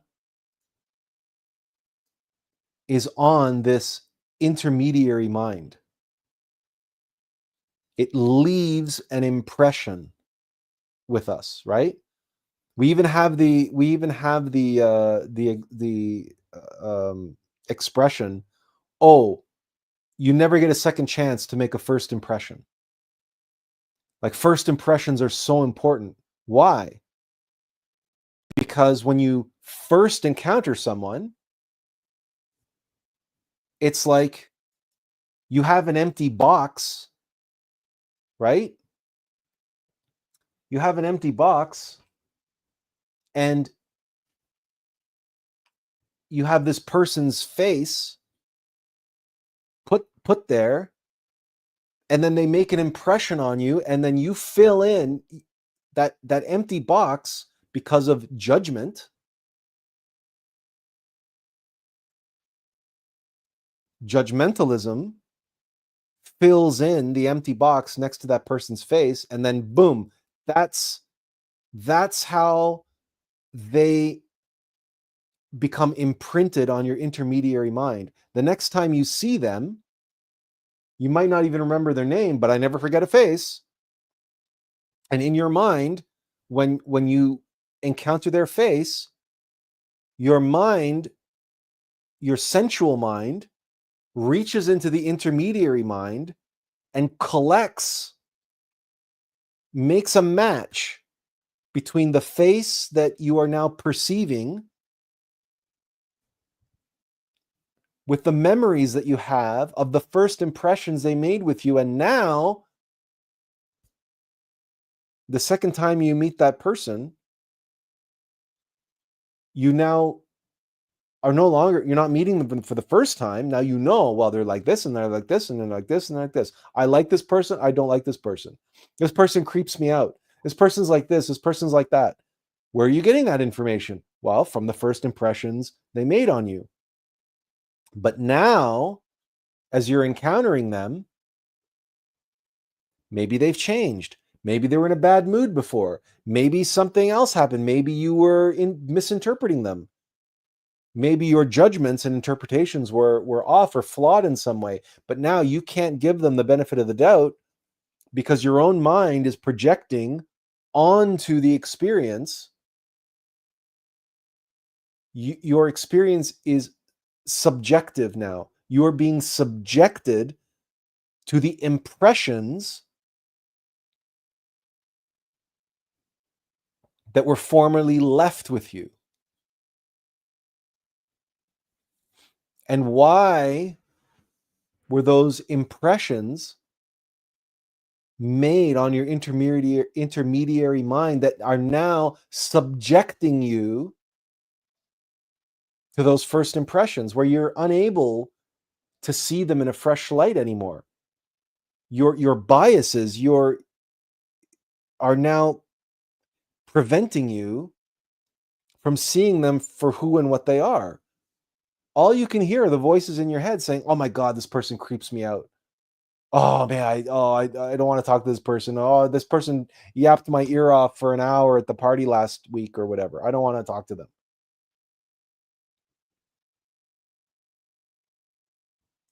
It's because when those first impressions, when that individual was making their first impressions with you, you took your motor, instinctive, sexual, and emotional and sensual brains inputs at face value, complete with the mechanical algorithms that were processing automatically and mechanically those inputs. That is what left the impression on your intermediary mind.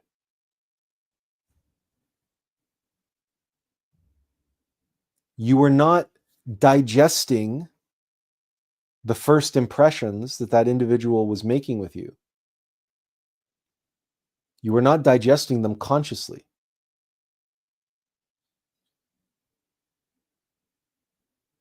You saw them, they're like, oh, that person's hairstyle is, this person's hairstyle is so 1980s. And what's with those clothes? And oh my God, he has bad breath. And oh, he talks too much. And da-da-da, and right? What is that? All of that are the minds, the sensual brains, judgmental conclusions of the actual physical impressions of the color of the shirt he was wearing and the pants he was wearing, and how he was styled his hair or whatever, right? But the judgments, where were those judgments coming from? Well, you thought that they were making first impressions with you, but the reality is what you think is attractive and not attractive, and stylish and not stylish, and so 80s and not so 80s, guess what? All of that was being pulled from your intermediary mind.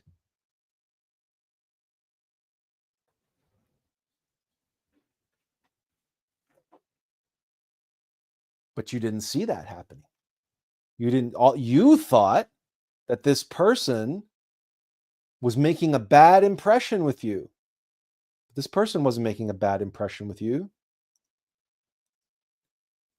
There was a blank spot, and they were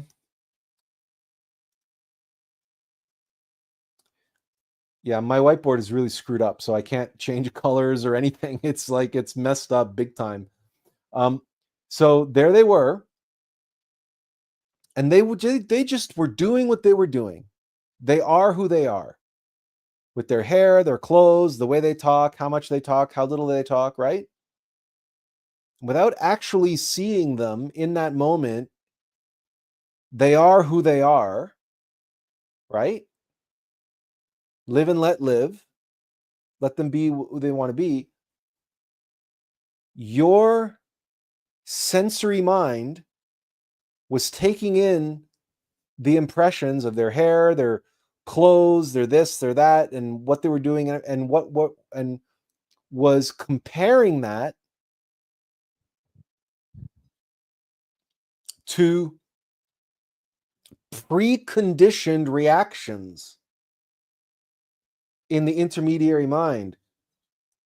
And like an AI receiving a prompt, it was using, like a large language model, finding patterns and pattern recognition in so-called bad experiences and bad people and people that you don't like and bad relationships from your past. And what was it doing? And actually, I should be circling the really dark, overexposed X's, right? It was taking these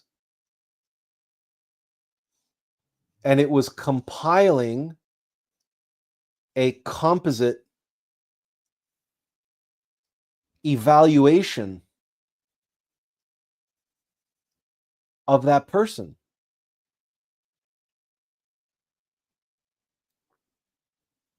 And all of this was happening mechanically in your central mind and intermediary mind based on what? Past conditioning.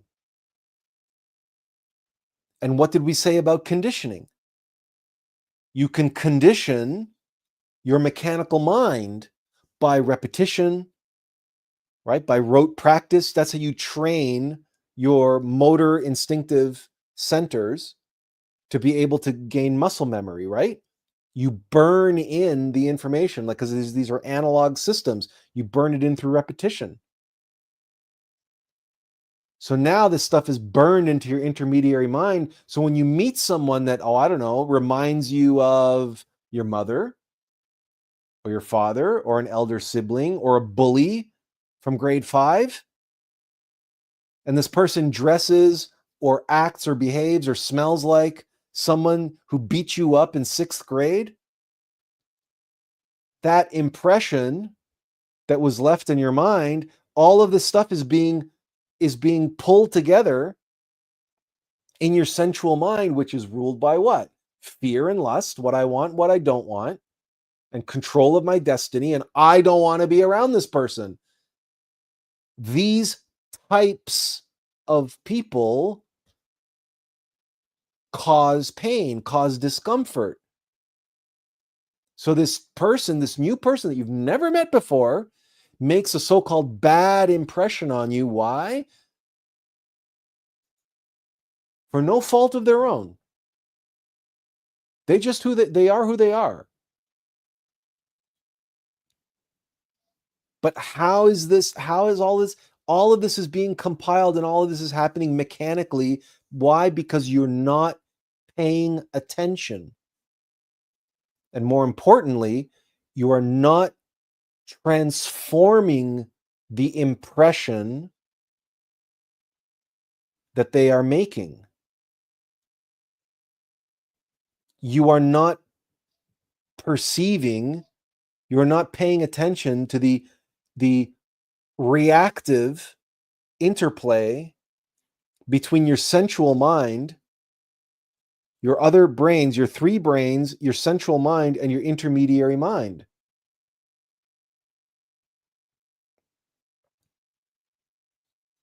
You're getting caught up in the so-called bad impression that they are making.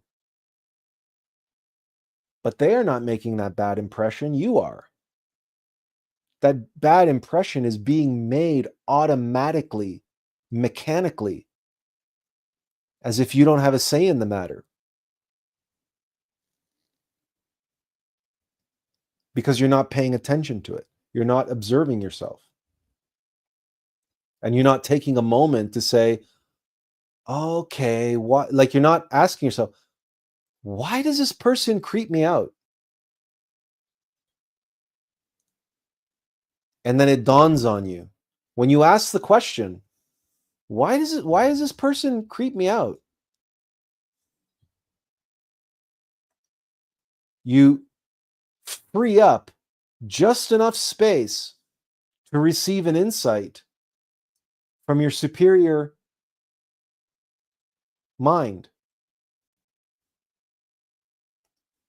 that says, because they remind you of this person in 5th grade. And you're like, oh, okay, that's why. But now, because you have that awareness, you have negated that bad impression. Now you know that the so-called bad impression that they were leaving on you, you were in part responsible for, because it was a reaction of your own mind that was creating this mechanical interface and this mechanical reaction, this reflex that was reinforcing one of these X's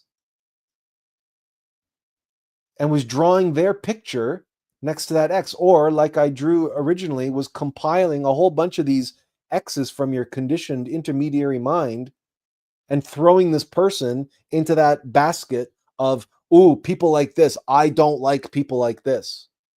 Whereas if you take a moment and pause and just take a breath before allowing the impression to land and imprint itself on your intermediary mind, or create a new compilation and reinforce an existing belief, an existing bias, an existing bigotry, right? Because this is like, for example, this is what basically describing racism, right? When a bigot or a racist meets someone of a particular gender or color or whatever the case may be and immediately judges them a certain way, what is that? That's exactly what I'm describing here. It is preconceived notions. It is preconditioned elements of the intermediary mind rebounding, reflecting, reflexively, judging immediately into the sensual mind based on something as arbitrary as the color of skin.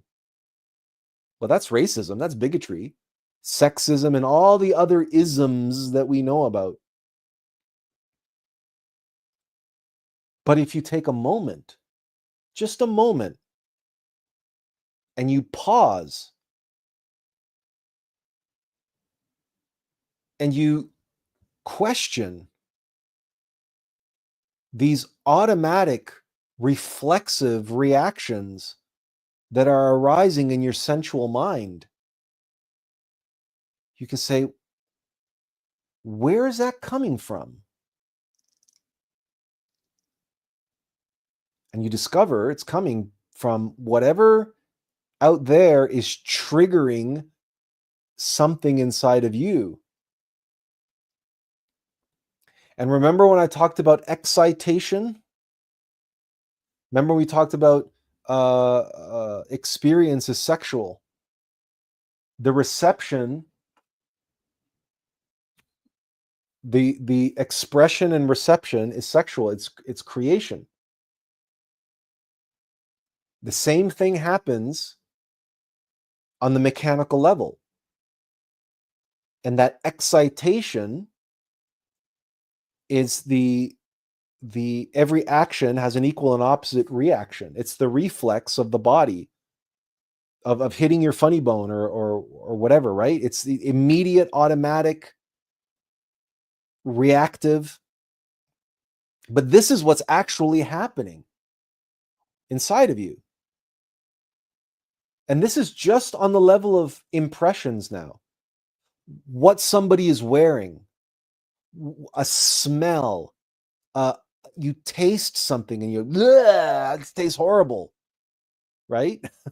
It's like these are reactions that you are having based on these past perceptions. And so these prejudgments that you bring based on these new impressions that are coming in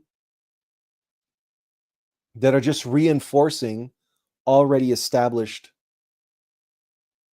belief systems.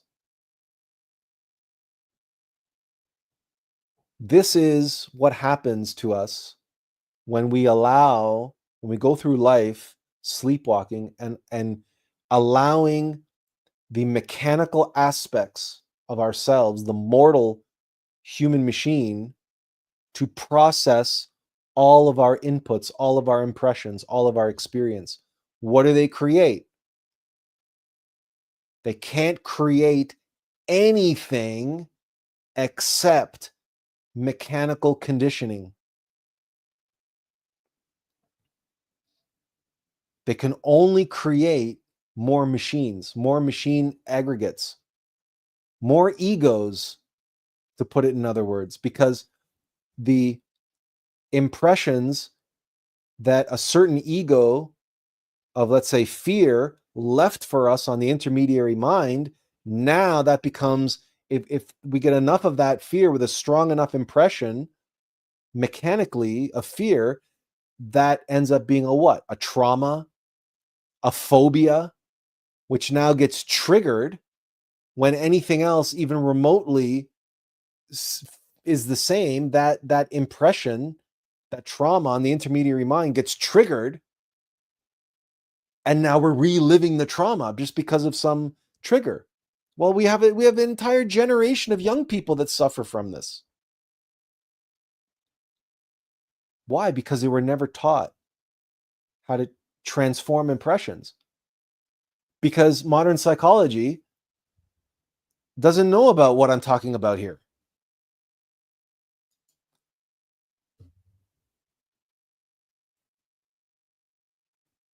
And all the self-help gurus and modern psychology and all of their cognitive behavioral therapy, what are they trying to do?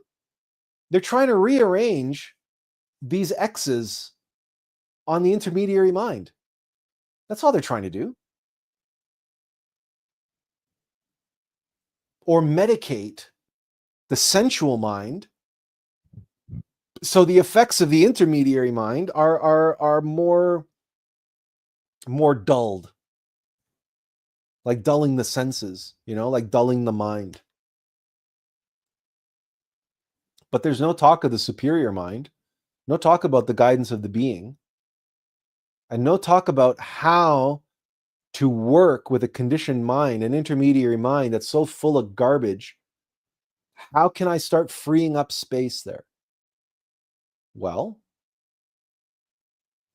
if you receive something through the sensual mind that triggers something in the intermediary mind, and that intermediary mind becomes active, if you pause, you don't identify, and don't allow yourself to react, you don't allow the intermediary mind to impact the sensual mind, and you don't allow the sensual mind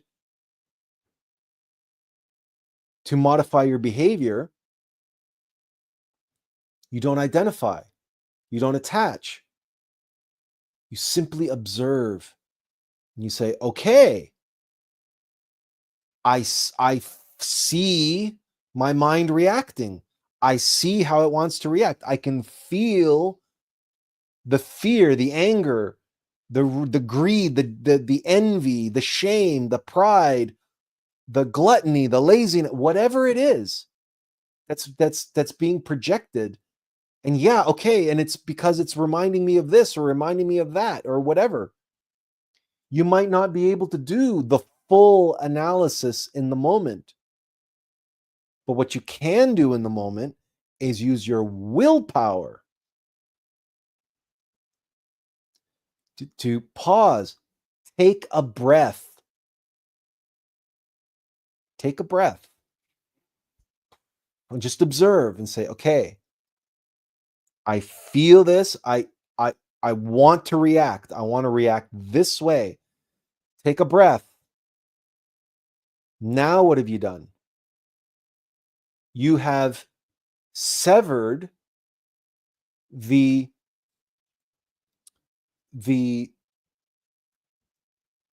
inevitable link, the ping pong match, the monopolized link between the intermediary mind and the sensual mind, because that back and forth action, they're constantly wanting to hog all of the bandwidth. But when you stop and you pause, you take a breath, it's like you've cleared that out and you open up a little tiny moment of space for what? For your superior mind to come in and give you a flash of insight, some intuitive guidance, or if nothing else, a feeling of peace, a feeling, a moment of, okay, all right, I'm good. I wanted to react with anger, but I've taken a breath, and now, you know what? It's fine. It's good. They said their piece. They went on the attack. I've and now I can respond. Not react, respond. It's not something forced upon me, which automatically comes out of me. But now I have a moment to consider my response. And very often, that response is going to come from the superior mind, because you've negated one of these red X's. And now the guidance of your being, of your superior mind, can come in and inform you.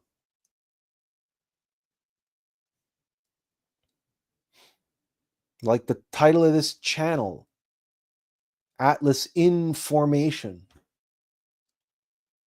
So that we can receive information, be informed in the moment, and receive the guidance, receive the knowledge of what's actually taking place. But it all begins with perception and being able to perceive what is going on inside of us, not just outside of us. Because that's the other thing about the mechanical mind. It's always focused out there, right? That's why it's called the sensual mind. It's always focused on it's what it can see and what it can touch and what it can feel and what it can taste and what it can smell. Just like the sentimental heart. It's like, oh, it only cares about the cute, cuddly, fuzzy animals, right? It doesn't have the same emotional attachment to the big, ugly, slimy, smelly, ones, or the insectoid ones, or the fish or whatever, right? But they're no less animals than the cutesy fuzzy ones, right? So, but the cutesy fuzzy ones are just so cute. So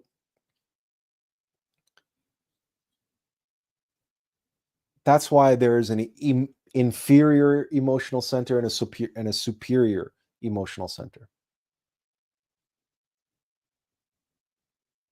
The inferior emotional center that falls in love based on lust, based on excitement, based on sexual chemistry alone.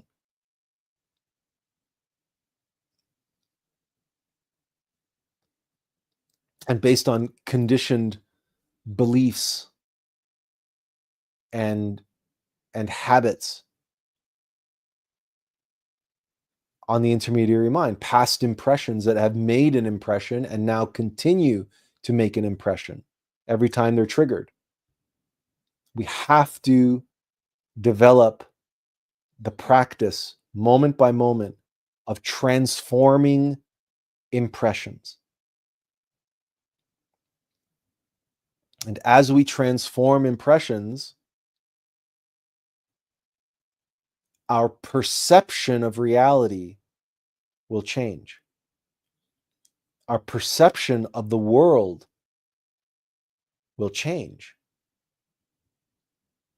And people and circumstances and phenomenon that we were so convinced that we knew about and we knew what they were all about, suddenly we will be able to see them in a new light. And you would be like, what? How is this? They haven't changed. They're behaving the same old way, but now I'm no longer reacting to their behavior in the same way. On the contrary, I'm seeing the old reaction, but I'm no longer allowing that reaction to be my response. And instead, I'm responding from a higher place. The superior mind now has room to come in and inform my beliefs and inform my sensual mind and inform my responses and inform my actions.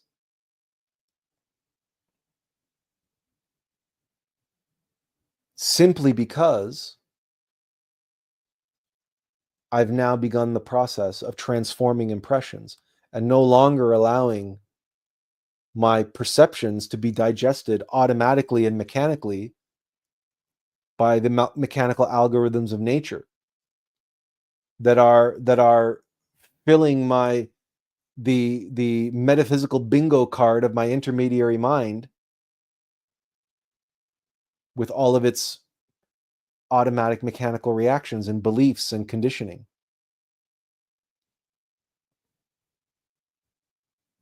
And as you continue this process, little by little, day after day, moment after moment, you find your intermediary mind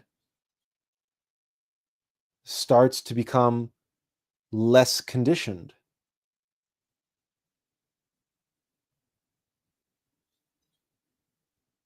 And you have more access, greater access to the superior mind and the guidance of your being. And you become more open to receiving. And this is all part of the transformational process, the part of psychological death, because it's the mechanical conditioning of the intermediary mind and the constant chattering and activity of the sensual mind and the obsessive focus on matters that we think are so important to us because they're important to the sensual mind. We will find ourselves spending more time in the empty space between the thoughts, between the impressions, and between the impressions and our responses to those impressions. In that empty space, in that 0 point, remember I said that selfless 0 point where nothing can touch you. It's in the spaces between the notes that the music is made. It's the spaces between the bars that holds the tiger. There are many, many ways we can approach this mystery.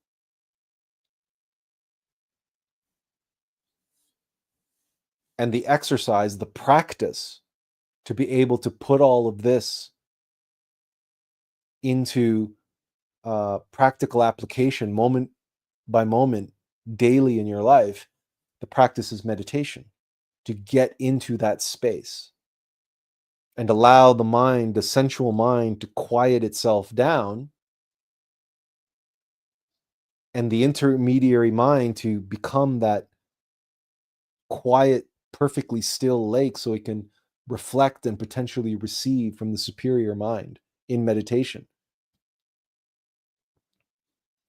and imprint onto the intermediary mind, find new space to imprint on there. And because in a flash of insight, in a flash of revelation, some of these red X's can be completely eradicated.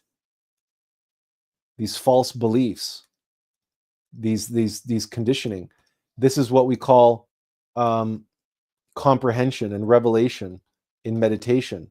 When we're meditating on egos, we're meditating on beliefs, we're meditating on habits and behaviors, and if we can comprehend the mechanics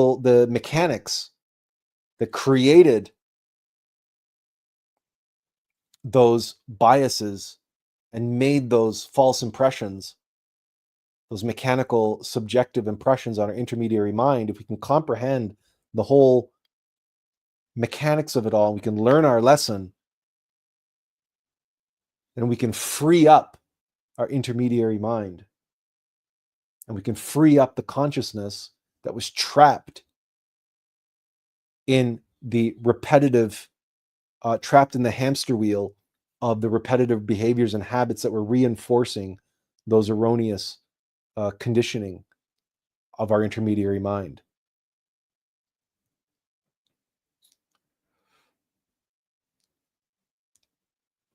let's take a pause because I noticed that Mugaboo22 has a whole bunch of comments. We might as well get through them. He says, when I was a child, we escaped war, and war is horrible. However, it brings out and shows the best qualities in men and also human flaws. He continues, he says, since then, I'm intrigued by the human psyche. Why are some courageous, quick to protect women, children, and the elderly, self-sacrificing, while others are cowards, evil, selfish, and spineless? He says, is it nature or nurture? Maybe a mix of both. While I love beauty in song, nature, movies, scriptures, and people, I also like to listen to murder documentaries, serial killers, mass murderers, warlords, the depravity of the human spirit. It says, according to some, it is all God.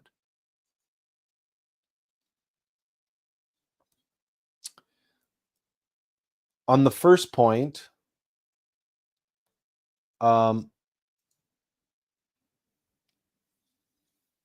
why some are courageous and quick to protect and some are cowards?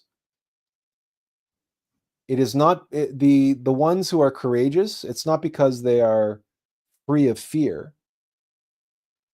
It is because they have the willpower, the courage to overcome their fears.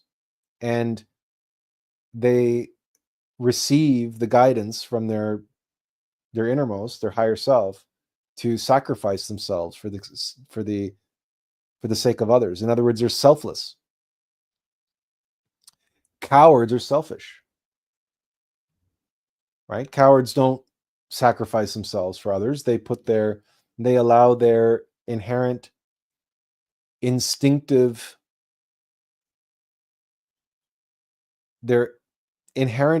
self-preservation to dominate their being. Whereas someone who's closer to being a true human being allows the selflessness of their being to dominate their animal instincts. Now, I use the word dominate here, but I don't mean it in terms of dominate as in dominate. I'm using it in terms of to precede. So it's where your priorities lie, right? Where is the locus of your being? Is it in your instinctive animal lower self, or is it your divine higher self? So in that sense, the divine higher self dominates, and your lower self follows along, participates, cooperates in that. Not because it's being dominated, because you always have free will, but you go along with your innate selflessness and sense of sacrifice. So you overcome your fears of the lower self in order to fulfill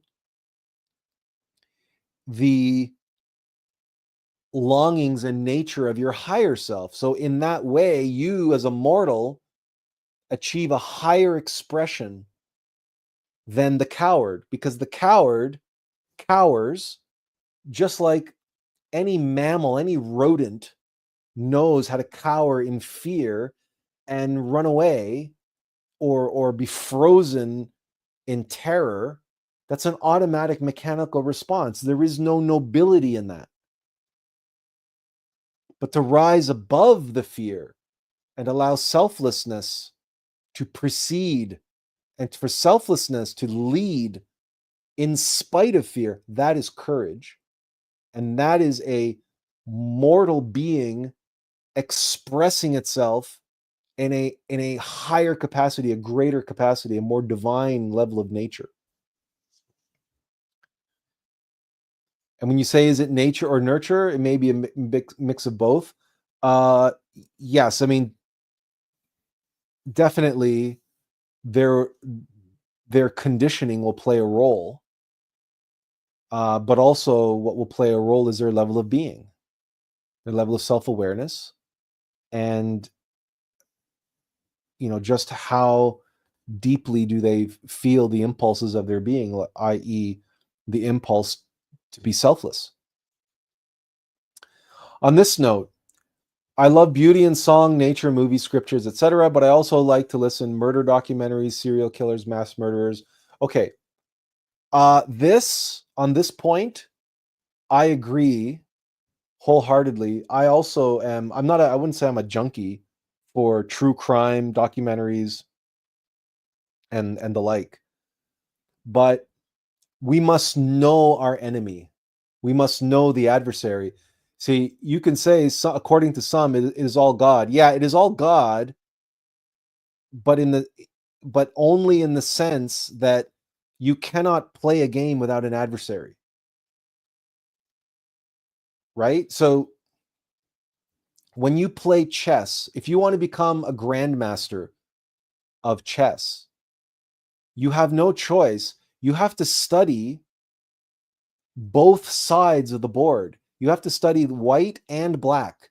And when you study openings and middle games and end games, you have to study the the moves, the strategies, and the tactics of both sides of the board. You can't just focus on the white pieces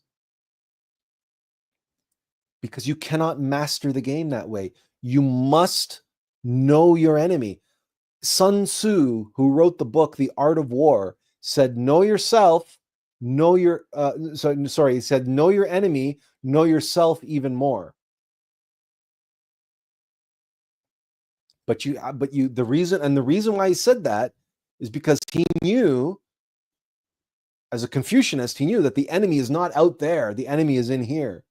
The real enemy, the real adversary in a time of war is inside of you. He says, you will not be defeated by the adversary on the field. You will be defeated by the adversaries within yourself. In the same way that victory will not come from the strategy that you figure out there, victory will come from within. And that's good advice to all of us. So on this point, you have to know both sides, and you have to understand that if there are serial killers out there in the world, it's because there are serial killers inside of us. There are murderers inside of us. You want to understand the depravity and the potential that exists in your subconscious mind? Well, then sure, go ahead and watch those documentaries. So long as you don't watch them judgmentally, like so many people do, and self-righteously, where they say, oh, look how evil and bad that person. No, I watched those documentaries to say, oh, okay, and he was like this and he was like that and he did this and he did that, and oh my gosh. And it's like, well, a lot of these, especially serial killers and cult leaders and whatnot, the line that separates God from, Christ from Antichrist is a hairline. This is what's really important to remember. The line that separates genius from madness is a hairline. So that's why people like Ted Kaczynski and like the Unabomber, etc., and they a lot of them wrote incredibly like in-depth philosophies and worldviews and in-depth esoteric works and writing about spirituality and religion and all these sorts of topics. A lot of them have profound manifestos, and not all of their manifestos are completely psychotic, right? A lot of them say a lot of really valuable things. So we have to be able to square the circle on that one. So when you say it's all God, yeah, it's all God knowing himself, and it's all God struggling with himself within those individuals. And it just so happened that the adversary won, because they were very capable individuals with tremendous potential. And they were matched with an adversary of equal strength or greater strength to pose a tremendous challenge. And what happened? They lost to that adversary. The adversary won out and took hold and took advantage of all of their power and capability and ability. And they became cult leaders and serial killers or megalomaniacs who ended up conquering half the world, be it Genghis Khan or Attila the Hun or Napoleon or Hitler. It doesn't matter. Pick your poison. But you cannot say that these individuals that conquered huge swaths of the planet and established empires were complete reprobates, right? They had tremendous faculties. It just so happens that those faculties fell in the hands of their adversary.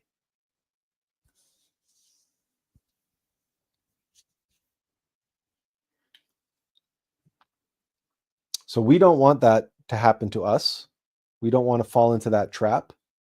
And hopefully today, by sharing some of the like the metaphysical science behind behind what's happening in the psychology,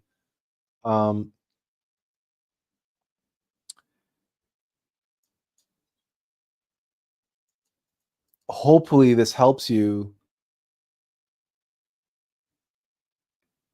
in comprehending the importance of transforming impressions and not allowing your mechanical self to rule your experience and digest all your experience for you. Because if it does, the only thing it can create is more mechanicity. But by observing yourself and taking a pause and transforming the impression and responding and allowing yourself to receive through the superior mind guidance from your being, the transformation of impressions moment to moment is the key, is the path to the transformation of life.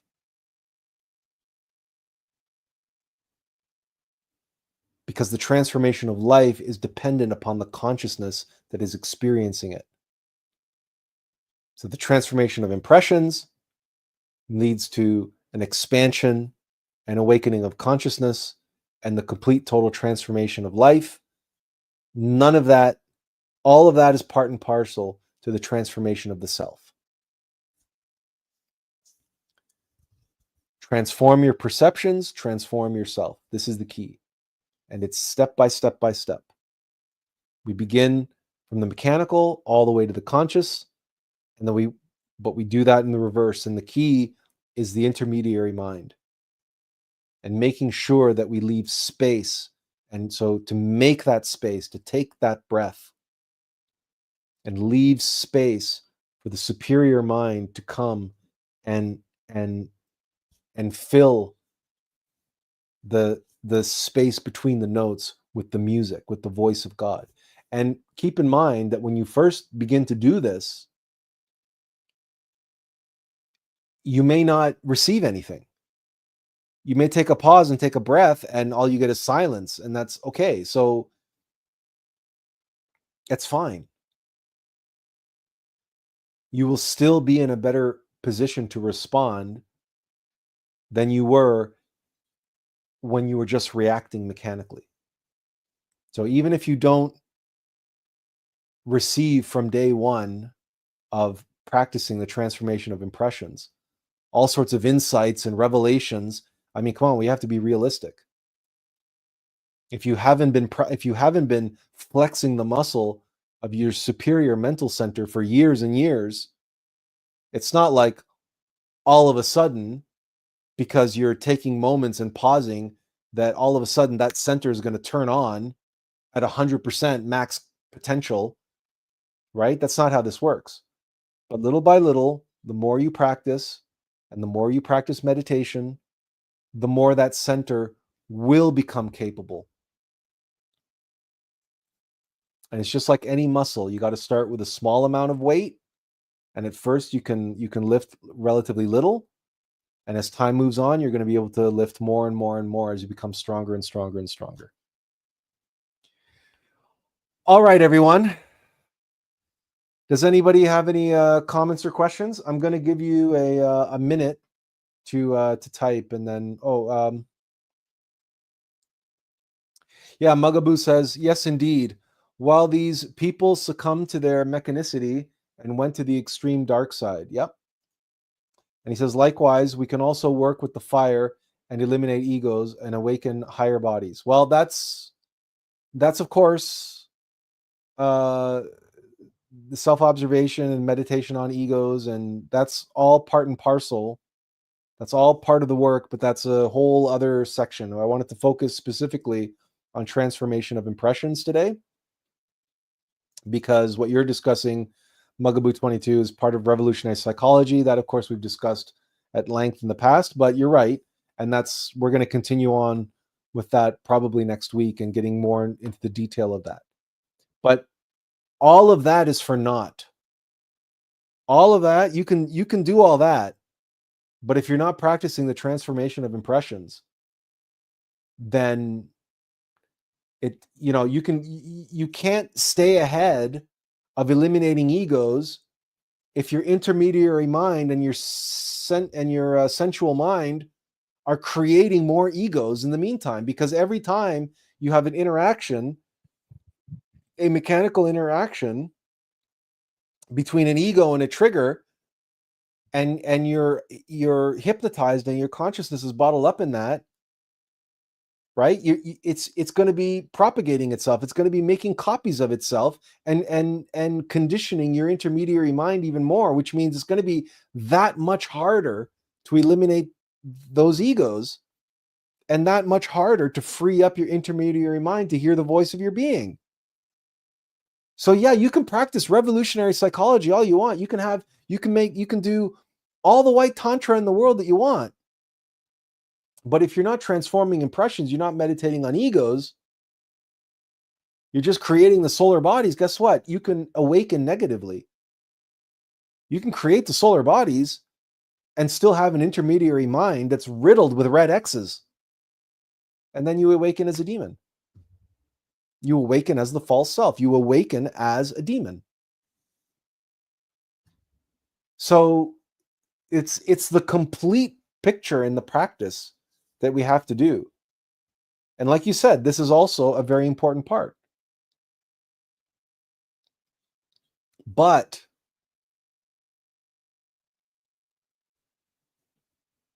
you won't be able to meditate on your egos and comprehend your egos if you don't practice self-observation and if you don't practice transformation of impressions. If you don't leave space in the moment as the reactions are coming up inside of you in order to be able to comprehend them, identify them, and then be able to analyze them later in meditation. Leah says, much love, everyone. As always, grateful for this channel, Atlas. Thank you very much. I really needed this today. Well, I'm happy to have been of service, and I hope you took something positive away from it. And I will try to get to the bottom of why my whiteboard started malfunctioning, and then hopefully we'll get it all solved by next week. Mugaboo 22 says, that is true. Just yesterday, I was taking a walk, and there was this feminine perfume that reminded me of a specific experience. Yeah, it happens all the time. Happens all the time, right? It's an impression that's connecting and exciting something that's stored in our intermediary mind, and that our intermediary mind projects it back onto the sensory mind. And too often, too many people just allow that to happen mechanically. They never question it. They never pause. They never stop. They never look at that. And they never say, hey, what's going on there? They just take it for granted that, oh, the perfume you smell, oh, yeah, it made me feel so good. Or, yeah, it brought back memories of this, that, the other thing, or whatever, right? They just take it for granted that, yeah, that's the way it works. That's the way it's supposed to work. And that's it. Well, yeah, okay. But how about where does that leave room for consciousness? Where does that leave room for consciously choosing what the response is, or what, as opposed to just allowing the reaction to play itself out mechanically? That's the point here. Leaving room, leaving space for the consciousness to be involved, for the being to actually be involved in the business of being, in the business of living, in the actual experiencing of life. Right? That's what transformation of impressions is all about. That's our role, our job as the vehicle and the vessel, right? Because we have the sensory organs. The being doesn't have them, we have them. But in order to make them conscious, we have to transform the mechanical sensory impressions into a format that allows the interchange in the intermediary mind so that we can receive the response from our being through the superior mental center. And then that is what informs our intermediary mind, such that our knowledge is our intermediary mind is no longer filled with beliefs. It's filled with what we seek: self-evident experiential knowledge. Benjamin says, thank you for today's insight, sir. I had been reflecting on the force that fuels my egoic personality, and you articulated it brilliantly. I also gained a deeper understanding of the intermediate mind today.